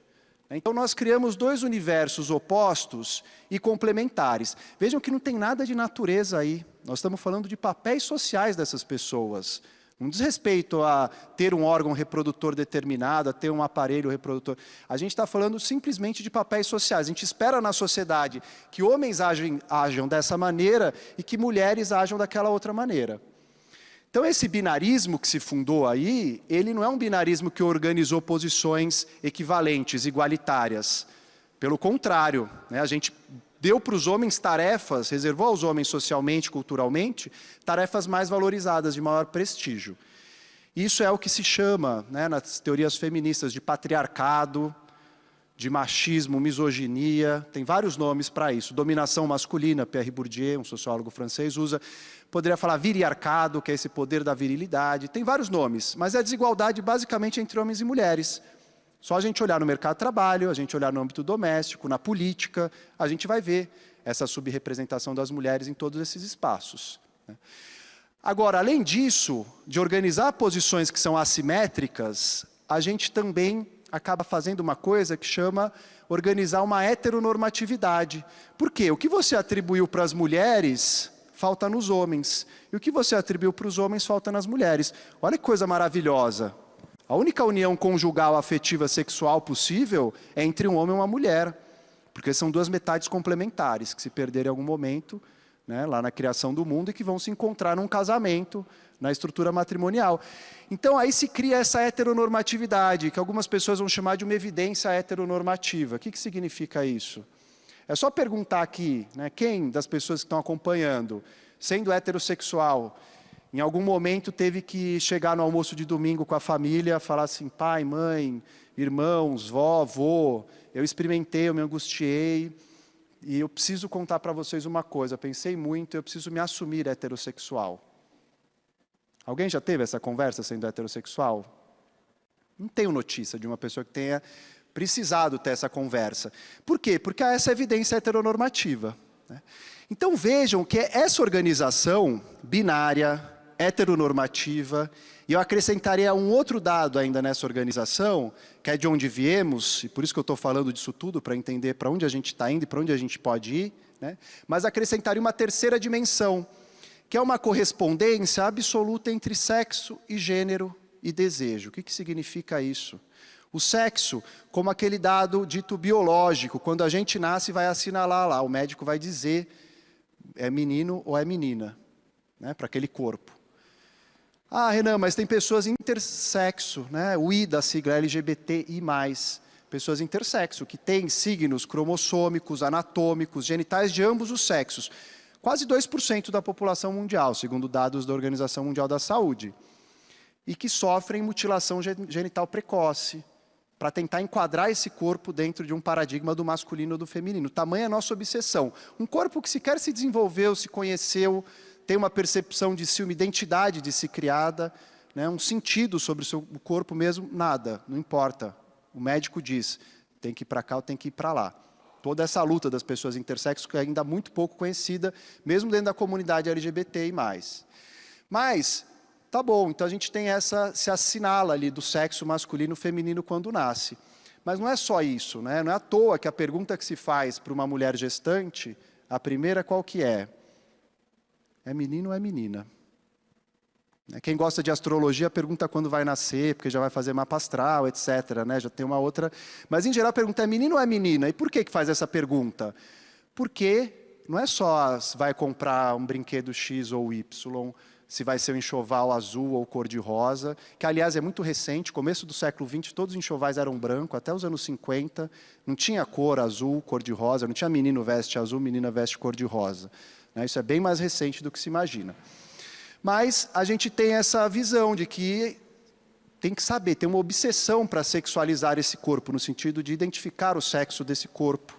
E aí a gente vai saber se é menino ou se é menina. Por quê? Se for menino, o pai vai falar, é legal, vai jogar futebol, vai torcer para o Santos, vai fazer isso, vai fazer aquilo. Se for menina, tem que ser delicada, vou fazer uma outra maneira do quarto, etc. Ou seja, vários planos, papéis sociais, expectativas que se criam em torno desse enquadramento do sexo entre o masculino e o feminino. E aí, a partir disso, dessas expectativas, é que se cria o que se chama gênero. Então, se nasceu, foi assinalado do sexo feminino, precisa se comportar socialmente como uma mulher. E o que é o comportamento social de uma mulher? Tudo isso que eu falei. Passiva, dependente, obediente, devotada para a família, tarefas do cuidado, do lar, etc, etc. Se nasceu, assinalou do sexo masculino, precisa ser homem socialmente, com todas as características opostas a essas que eu já tinha mencionado. E o desejo tem que ir para o campo oposto. Olha como se forma uma matriz, né? Sexo masculino, comportamento de homem, desejo do oposto, que são as mulheres. Sexo feminino, o gênero de mulher, né? Comportamentos socialmente considerados de mulheres e o desejo pelos homens, do campo oposto. Isso faz uma matriz que qualquer localização fora, qualquer posição externa a isso, vem uma ação da violência. Então vejam que a violência que constitui as pessoas LGBTs não é o desvio, não é uma pessoa sádica que você olha para o ato individual de homofobia, de transfobia, e fala, nossa, que absurdo. Espancaram uma travesti Dandara lá no Ceará, não sei se vocês lembram desse caso, em plena luz do dia, filmaram, foi para as redes sociais, as imagens foram repercutidas. Ninguém interveio, as pessoas assistiram, filmaram e postaram aquilo. E a gente olha essa dimensão e fala, como é possível que o ser humano faça uma coisa dessa? Mas o ser humano faz uma coisa dessa, aí não é desresponsabilizando quem faz uma coisa dessa, é entendendo de onde vem, porque isso é a ponta do iceberg, por toda uma estrutura de desumanização que está por debaixo disso. Qualquer corpo que não se localiza nessa matriz do sexo, gênero e desejo da maneira como está prescrito pela nossa sociedade, é um corpo que vai sofrer uma ação da violência. Para quê? Para voltar para o lugar de onde não devia ter saído. Então vejam que a violência, no fundo, ela é o modo normal de funcionamento da sociedade, de organização desses corpos, de toda a nossa diversidade de identidades, dentro de um paradigma que é binário, que é heteronormativo, que é de dominação masculina e que é cisnormativo também. Agora, como que a gente saiu disso? Né? Como foi possível organizar uma luta nesse contexto? E essa é a história mais bonita que tem para se contar. Porque mesmo nessa sociedade LGBTfóbica, foi possível a organização de uma luta por parte desse ativismo para mudar esses paradigmas. A gente saiu desse lugar. Pessoas LGBTs classificadas como doentes pela medicina, como perigo social pela criminologia, como criminosas pelo direito, como pecadoras pelas igrejas e várias vertentes religiosas. Vejam que essa classificação de pessoas que eram loucas, que eram doentes, que eram criminosas, que eram perigosas, tudo isso contribuiu para essa desumanização. E é a desumanização que autorizou a violência. Né? Na ponta da cadeia toda está uma pessoa que vai executar um ato de violência, que é uma dimensão só de toda essa estrutura. E é a partir daí que essas pessoas se constituíram. Só para ver se vocês estavam acordados. Foi combinado.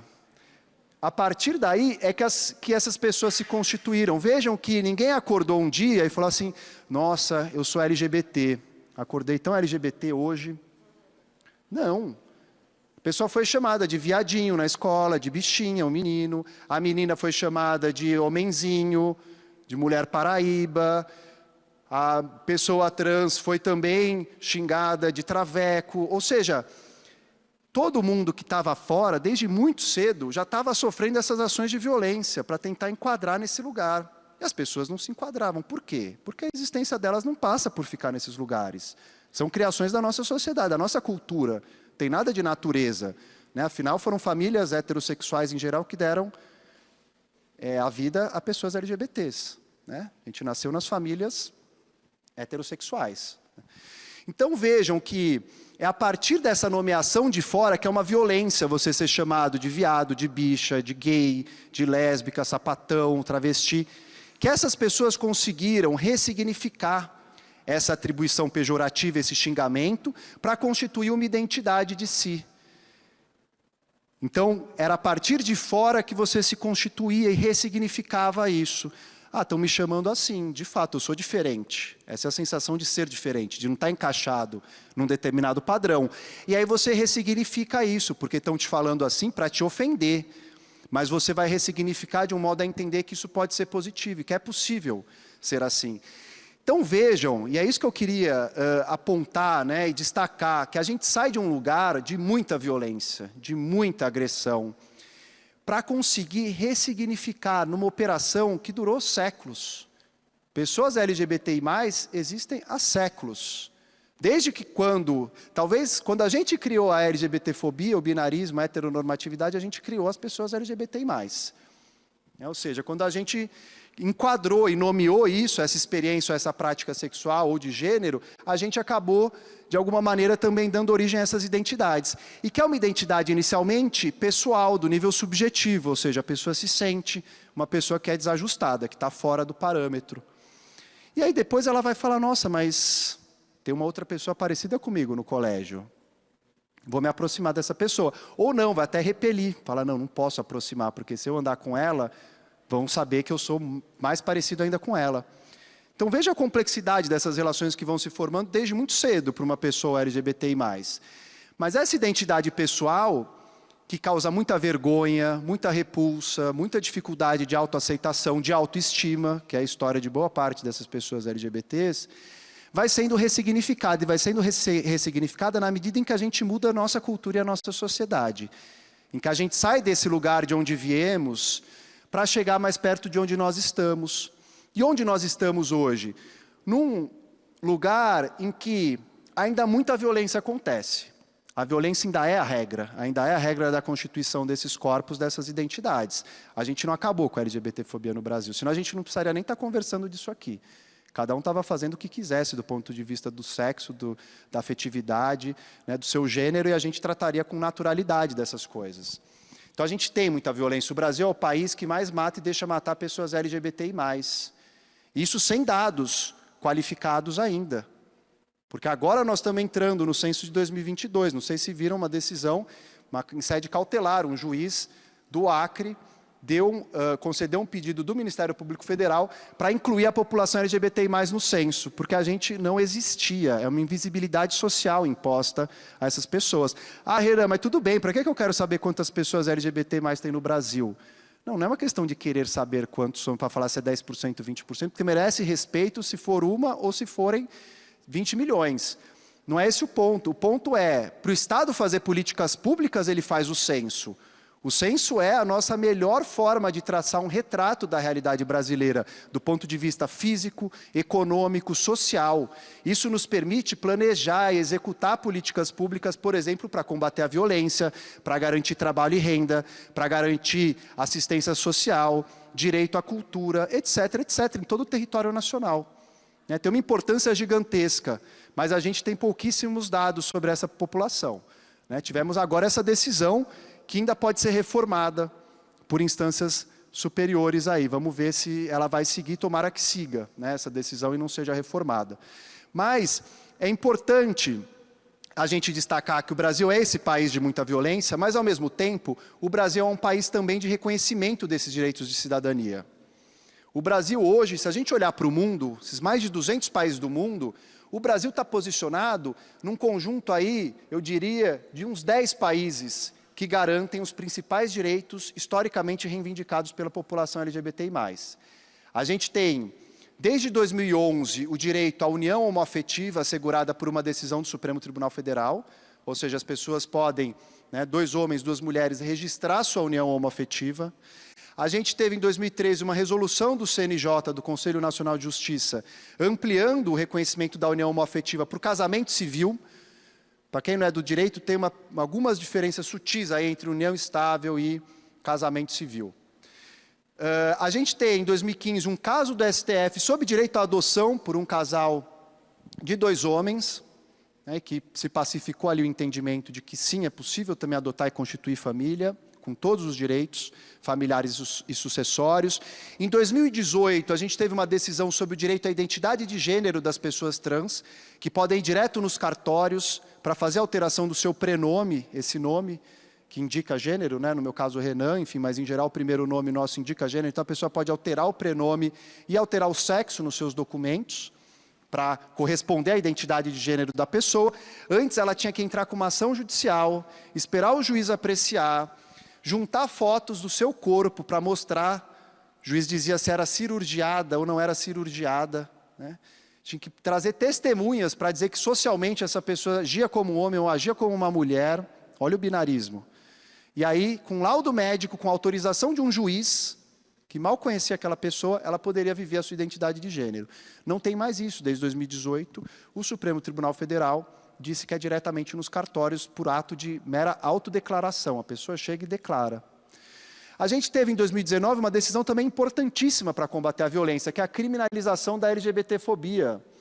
Ou seja, as pessoas que forem vítimas de atos LGBTfóbicos podem denunciar esse crime, levar ao conhecimento das autoridades policiais, do Ministério Público, né? É considerado uma espécie do gênero racismo na nossa legislação, agora a LGBTfobia.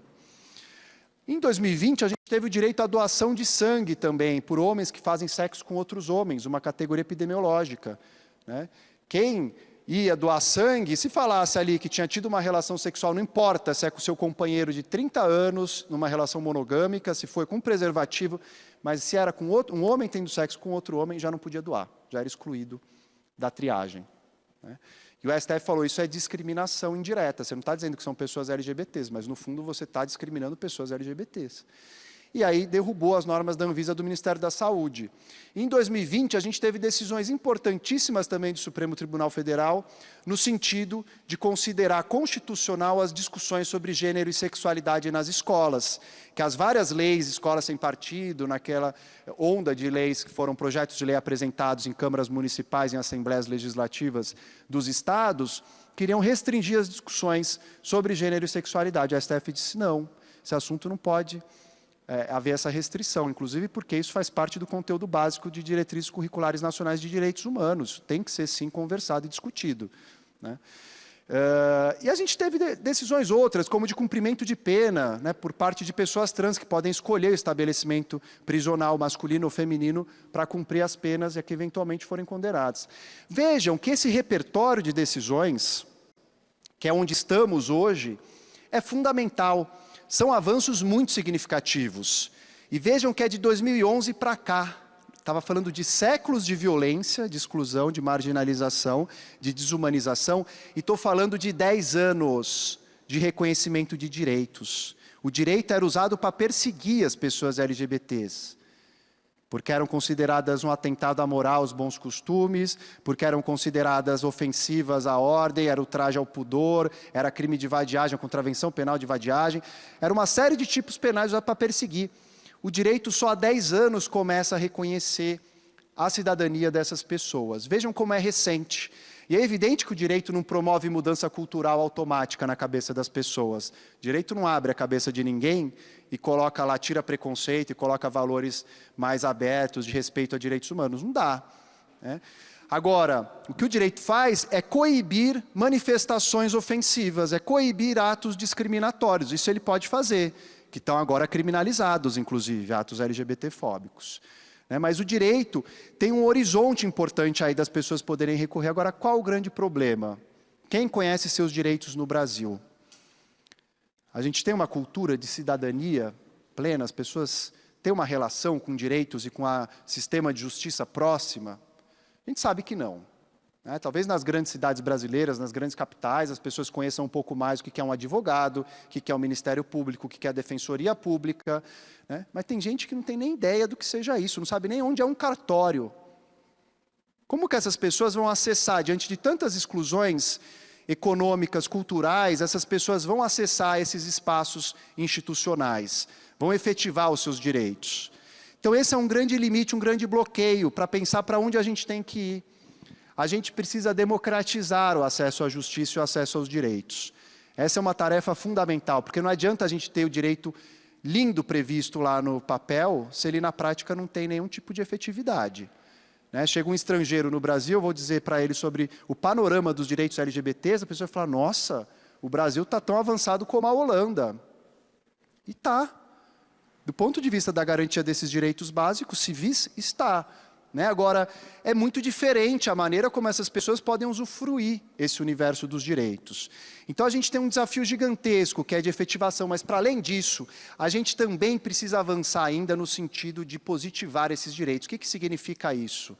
Nós não temos no Brasil, até hoje, em 500 anos, a gente não conseguiu aprovar uma única lei de proteção aos direitos LGBTs. Ah, Renan, mas você acabou de falar que tem os direitos. Tem os direitos, mas não tem uma lei. Tudo que eu falei aqui para vocês são decisões do Supremo Tribunal Federal. O que significa? Alguém é do direito aqui? Não. Pouca gente. O que significa isso? Decisões do Supremo Tribunal Federal podem, inclusive, ter efeito geral e abstrato, como tem. Serve para todo mundo a decisão da STF. Não foi no caso concreto que foi decidido. Se decidiu de uma maneira geral, para toda a sociedade brasileira. E ela tem uma força de lei, no sentido de que é uma prescrição, precisa ser cumprida por todos os cartórios. Não tem mais o cartório falar, no começo tinha, né? Não vou registrar a união de dois homens, não quero fazer. O CNJ falou, não vai fazer. E se faz. Agora, nós não temos uma lei. O que significa uma lei? Lei em sentido formal, aprovada pelo Parlamento, pelo Congresso Nacional e sancionada pelo Presidente da República. Isso confere uma certa fragilidade para os nossos direitos LGBTs. Por quê? Porque pode acontecer de chegar no STF um ministro terrivelmente evangélico, pode depois chegar 2 ministros terrivelmente evangélicos, pode chegar mais um outro terrivelmente católico, outro terrivelmente LGBT-fóbico. E aí, uma maioria que está formada numa ocasião pode não ser mais a maioria formada em outra, e rediscutir os assuntos. Ah, Renan, mas isso é impossível de acontecer. Primeiro que é Brasil, nada é impossível no Brasil. Segundo, olha para os Estados Unidos que está debatendo agora na Corte Suprema o direito ao aborto. Tema que estava já decidido desde a década de 70, num sentido de garantia dos direitos reprodutivos das mulheres. E que pode ser revisto, pode, porque direito não está inscrito em pedra. Direito reflete o modo como, né, as batalhas, os conflitos morais, políticos na nossa sociedade acabam construindo correlações de força. E por isso que é importante que a gente também, para pensar para onde temos que ir, a gente consiga positivar esses direitos, fazer com que esses direitos sejam protegidos pela forma de legislações. Isso é uma tarefa também fundamental desses nossos tempos. Para quê? Para a gente não ficar nessa cidadania que ela é feita por espasmos. Ah, entra um governo que tem políticas públicas para LGBT, que sorte. Parece que é um privilégio contar com políticas públicas durante 4 anos. Né? Tanto no nível de município, de estado, da União. Entra um governo que tem política pública, que tem preocupação com esse tema, que bom, nós vamos ter políticas públicas incríveis, como já tivemos em vários lugares do país. Aí, sai o governo, acabou a política pública. Ou seja, não tem nenhum grau de institucionalidade. Por isso que a gente precisa de políticas de Estado, de inclusão da população LGBTI+. Esse é um outro caminho que a gente ainda precisa trilhar. Agora, é importante destacar, apesar desses limites, que a gente tem uma realidade muito diferente do que a gente tinha. Isso se reflete aqui, num espaço como esse, a gente poder debater, como na Feira Diversa, diversidade e inclusão nas empresas. Antes não havia essa preocupação. E digo antes, não é em 1927. Estou falando a coisa de 10 anos, ou até menos. Não se falava disso, né? Políticas de diversidade e inclusão, muito raro. Hoje tem um alcance muito maior, uma preocupação das empresas em relação a isso. Mas não só. Abre Netflix lá, né, para ver a quantidade de séries, de filmes, qualquer serviço de streaming que vocês pegarem, para olhar a quantidade de material audiovisual, a quantidade de livros produzidos sobre isso, fazendo um jabá dos meus livros que estão ali também, para quem tiver curiosidade depois em conhecer mais dessa história, que eu estou aqui contando bem por cima. Quantidade de produção, eu sou professor universitário, a quantidade de trabalhos, de estudantes que procuram, me orientam um TCC nisso aqui, uma iniciação científica. Ou seja, tem um espaço sendo aberto gigantesco em relação a tudo isso. A gente está ampliando. Pesquisa do Datafolha dessa semana, divulgada agora, não sei se vocês acompanharam, essa semana passada. 8 a cada 10 brasileiros acham que a sociedade deve aceitar a homossexualidade. É ruim o termo aceitar, né? Porque ninguém tem que aceitar nada. Não se aceita, isso é para você. Ninguém está impondo para você. Você tem que respeitar quem é homossexual. A ideia de aceitação e tolerância é um tanto autoritária, um tanto ruim. Mas a pesquisa ela é ruim desde sempre, o que significa que ela nos traz uma série histórica. E mostra que, mesmo sendo ruim desde sempre, é um modo de se perguntar, que as pessoas estão mais tolerantes e abertas. Agora, o grande problema é que as pessoas não são o que elas acham que elas são, né? Ou elas se representam de uma maneira muito mais benevolente do que ela efetivamente é. Em geral, as pessoas têm essa característica, né? Nós, seres humanos, temos essas características. Não à toa que Florestan Fernandes dizia, né, que o Brasil é um país racista sem ter gente racista. Porque você perguntar, você é racista? Você é racista? Não. Aí você vai no mercado de trabalho, olha quanto está ganhando o homem negro em relação ao homem branco, olha quanto está ganhando a mulher negra em relação ao homem branco. É estatística, é o que está aí. Não existe. Como que não existe? Olha a quantidade de acesso, olha a representação do parlamento brasileiro. Está igualitário? Não está. Reflete a demografia da população? Não reflete, ou seja, a gente tem esse limite ainda, né, das pessoas dizerem que são uma coisa, quando na verdade, no dia a dia, são outra. Mas isso mostra o quê? Que pelo menos a gente está criando uma zona de segurança, as pessoas já não se sentem tão à vontade para destilar ódio, preconceito. Pode parecer pouco, mas é muito para criar um ambiente de civilidade. É muito. Se as pessoas guardarem os preconceitos para elas, já é uma conquista gigantesca. A gente já consegue segurar muito dos problemas que a gente vê na nossa sociedade. E o resto é cultura e educação, para as pessoas desconstruírem preconceito, conhecerem, ampliarem o seu universo de diversidade, né, de alteridade, de empatia com as pessoas. Mas já é muita coisa.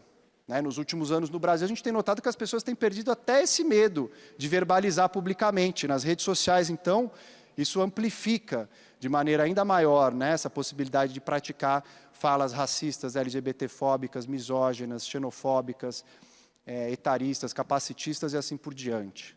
Acaba tendo uma outra sensação de liberdade nesses espaços. Mas vejam que a gente avançou muito. Então, como a história funciona. A história também ela tem movimentos cíclicos. A gente não caminha para o paraíso, assim. Ninguém nunca falou lá no começo da história que a gente ia chegar no paraíso e que ia estar... Quer dizer, talvez até tenha algumas versões da história, assim, mais religiosas, que apontem um pouco para esse tipo de realização de uma ideia de melhora progressiva, que a gente vai chegar sempre para estar num lugar melhor que estava ontem, etc. Mas não é assim. A gente sabe que a história ela tem vários fluxos de idas, de vindas, de retrocessos. Então, quando se avança e se questiona a gramática moral, olha como isso estava introjetado. A gente questionou o conceito de família na sociedade brasileira. E mudou o conceito de família, legal.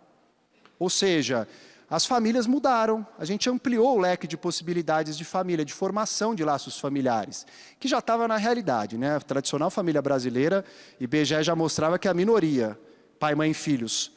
A maior parte é família monoparental, pai solo, mãe solo, avô cuidando de neto, avó cuidando de neto, de neta, ou seja, já era minoria essa família, mas a gente ainda tinha como padrão, era a definição da família, do nosso direito. Isso vai mudando, mas isso muda e tem reação, é evidente que nem todo mundo fica feliz.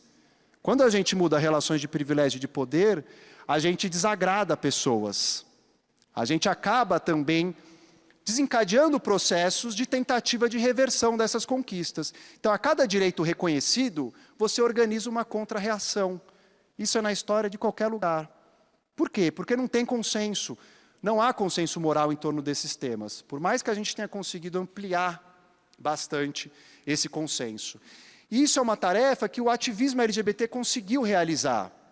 No caso do Brasil, a gente tem um movimento que tem pouco mais de 40 anos. Então, vejam que esse movimento, em pouco mais de 40 anos, conseguiu abrir esse espaço na sociedade brasileira, a ponto de fazer paradas do orgulho LGBT com milhões de pessoas nas ruas. A Parada de São Paulo é tida como a maior do mundo, com 3 milhões de pessoas nas ruas. Não há um movimento social que bote 3 milhões de pessoas nas ruas. Não há. Desde as diretas já, não há. E o movimento LGBT coloca ano a ano lá em São Paulo, em várias cidades. Se a gente contar a quantidade de LGBTs que vão para as ruas, nas paradas do orgulho no país todo, é muita gente. Isso mostra uma presença muito forte na sociedade. Então, por mais que a gente viva tempos de recrudescimento, de intensificação de conservadorismos, que a gente vive, e não vou ser eu aqui a querer pintar um cenário idílico também, porque vocês vivem no mesmo país que eu vivo, por mais que a gente saiba que está intensificando esse conservadorismo tem que ser lido à luz da história, das conquistas todas que foram obtidas, de todos esses avanços que foram conseguidos graças a uma ação desse ativismo que se organizou nas condições mais difíceis, que lidou com todos esses xingamentos, com todas essas violências, que se agregou, que decidiu dialogar com a sociedade, ampliar os espaços, né, repartir esses espaços de poder, conseguir políticas públicas, mudar a cultura, né, e, de alguma maneira, conseguir mudar essa realidade, ainda que num ritmo inferior ao que a gente deseja.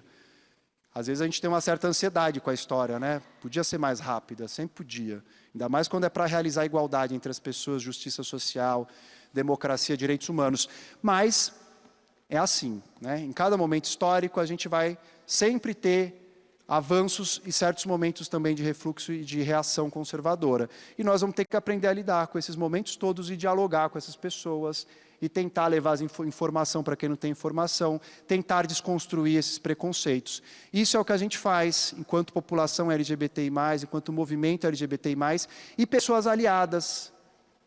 Né? Ah, Renan, eu não sou LGBTI+, mas tem uma tarefa também, uma tarefa bastante grande, que é de conseguir sensibilizar e informar pessoas ao redor de vocês com todas essas informações a que vocês têm acesso, que muitas outras pessoas não têm. Não têm. Não precisa romper com a avó no almoço de domingo, porque a avó contou uma piada lá e era LGBT-fóbica. Né? Você pode manter relação com a sua avó, chama de cantinho, fala, avó, isso aí que você está falando, perigoso, vó. É crime. A senhora pode ir presa. Estou te falando porque eu me preocupo, não quero ficar visitando a senhora na prisão. Aí você tem jeitos de comunicar com cada tipo de pessoa, né?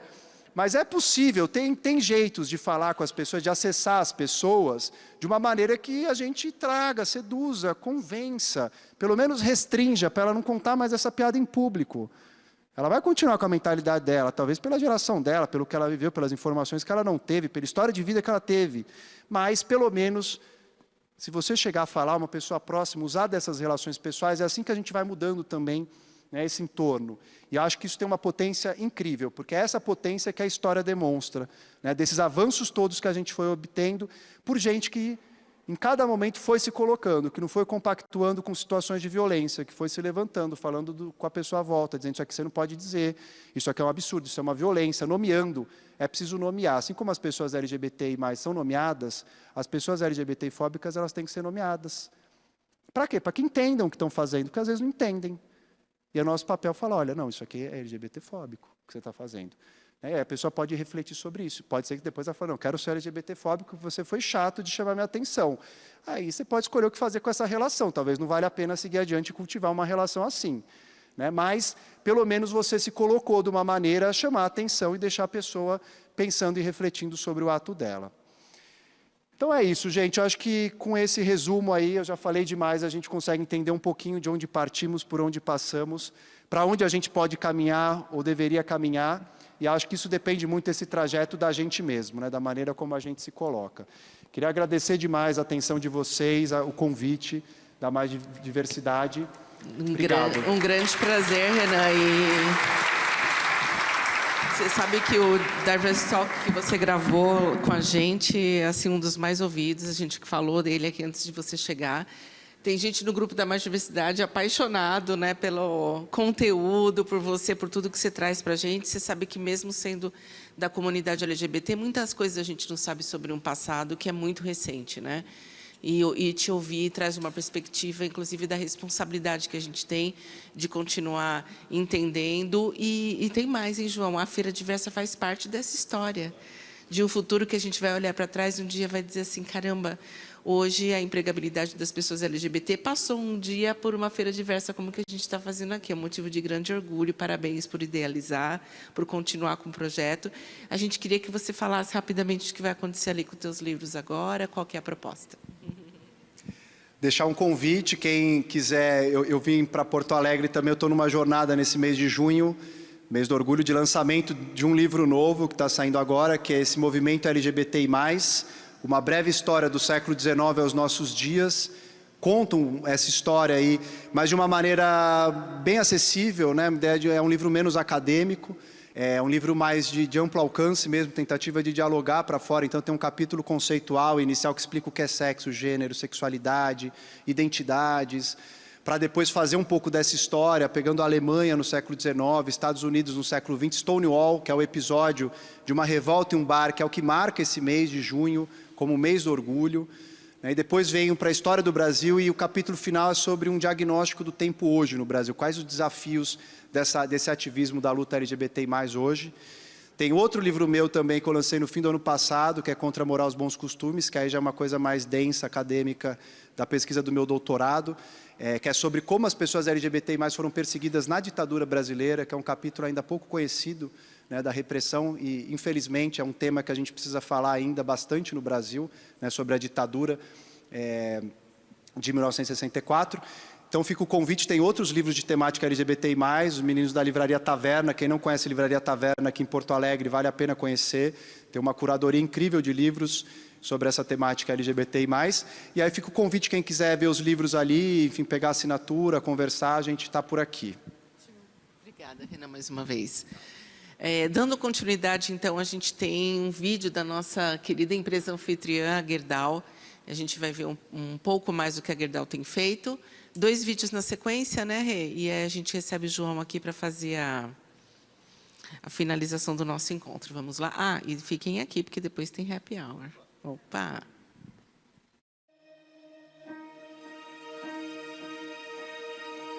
Percorrendo o tempo, nos espalhamos por aí.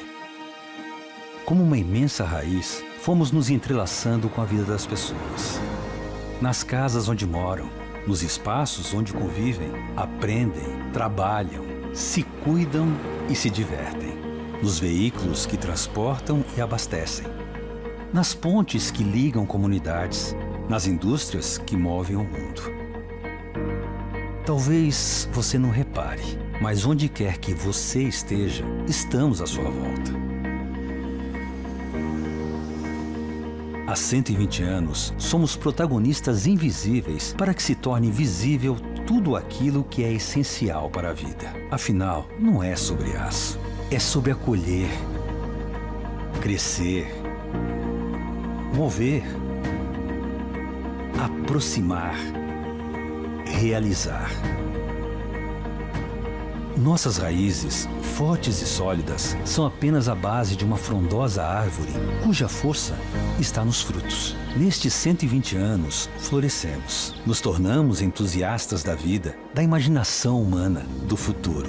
Nossas raízes ampliaram nosso alcance, fazendo de nós um rico e variado ecossistema com nossos clientes, colaboradores e vizinhos. Celebrar estes 120 anos significa reconhecer a ancestralidade da raiz, mas também sua fertilidade para amparar um futuro que é urgente. O futuro se molda o tempo todo e, mais do que nunca, temos que ser protagonistas na sua construção.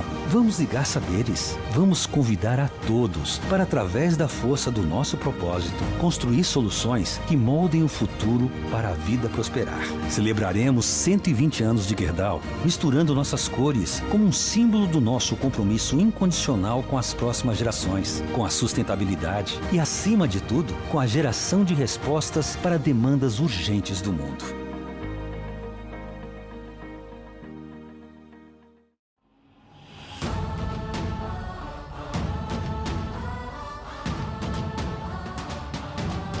The only word that I can give you for that is proud. Muito feliz dessa oportunidade de estar fazendo a diferença no dia a dia, uma mulher lésbica, para fazer a diferença aqui dentro. Eu entro nos espaços sendo eu mesmo. Eu não gosto de ficar ocultando nada do que eu sou. Eu acho que os frutos que eu plantei, e não foi sozinho, claro que não. Eu não sei como eu lidaria com a situação, lidaria com esse tema tão bem igual eu trato hoje. Once you stop taking criticism from other people and start loving yourself, life gets so much easier and so much better. O orgulho de estar aqui dentro me prevalece todos os dias. Todos os dias quando eu acordo, venho trabalhar, quando eu vou embora, estou muito feliz de estar aqui. Para mim foi um espaço de acolhimento. Então isso tudo realmente deixa meu coração muito feliz de estar vindo com a empresa e imaginando o que vai proporcionar para muitas famílias. Só de você ter voz, seja na sua casa, seja na empresa, e poder servir de exemplo para outras pessoas é muito gratificante. I'm very happy, you know, they're very respectful. I respect them, they respect me. There's never been an issue. It's never happened. On the contrary, completely, you know, I feel special. I do.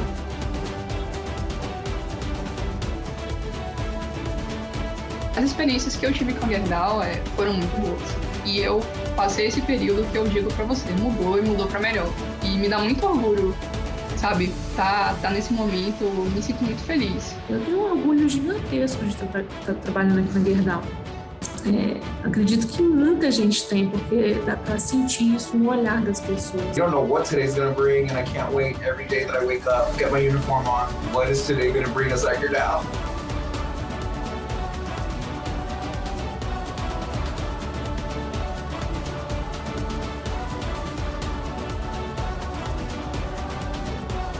A pessoa não precisa saber ao certo o que é ou qual que é o significado, o que ela gosta, mas ela precisa respeitar, né? Se colocar no lugar do outro, independente da situação. A gente só se aceitar e respeitar o outro. Acho que respeito, né? Ter o respeito pelo jeito do outro.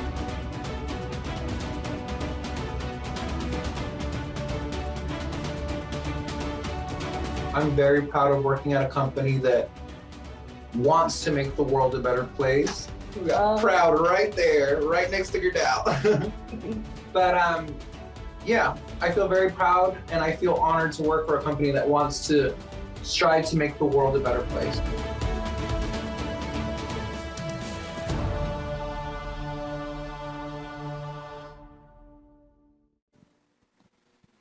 Agradecer mais uma vez a Gerdau que nos convidou e está sendo anfitriã desse evento aqui em Porto Alegre.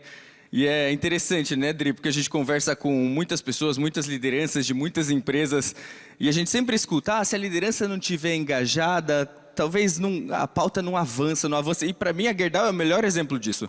Eu tenho umas sessões de mentoria com o Gustavo Werneck, CEO da Gerdau, e é impressionante como ele não tem uma dúvida sobre a pauta de diversidade e inclusão.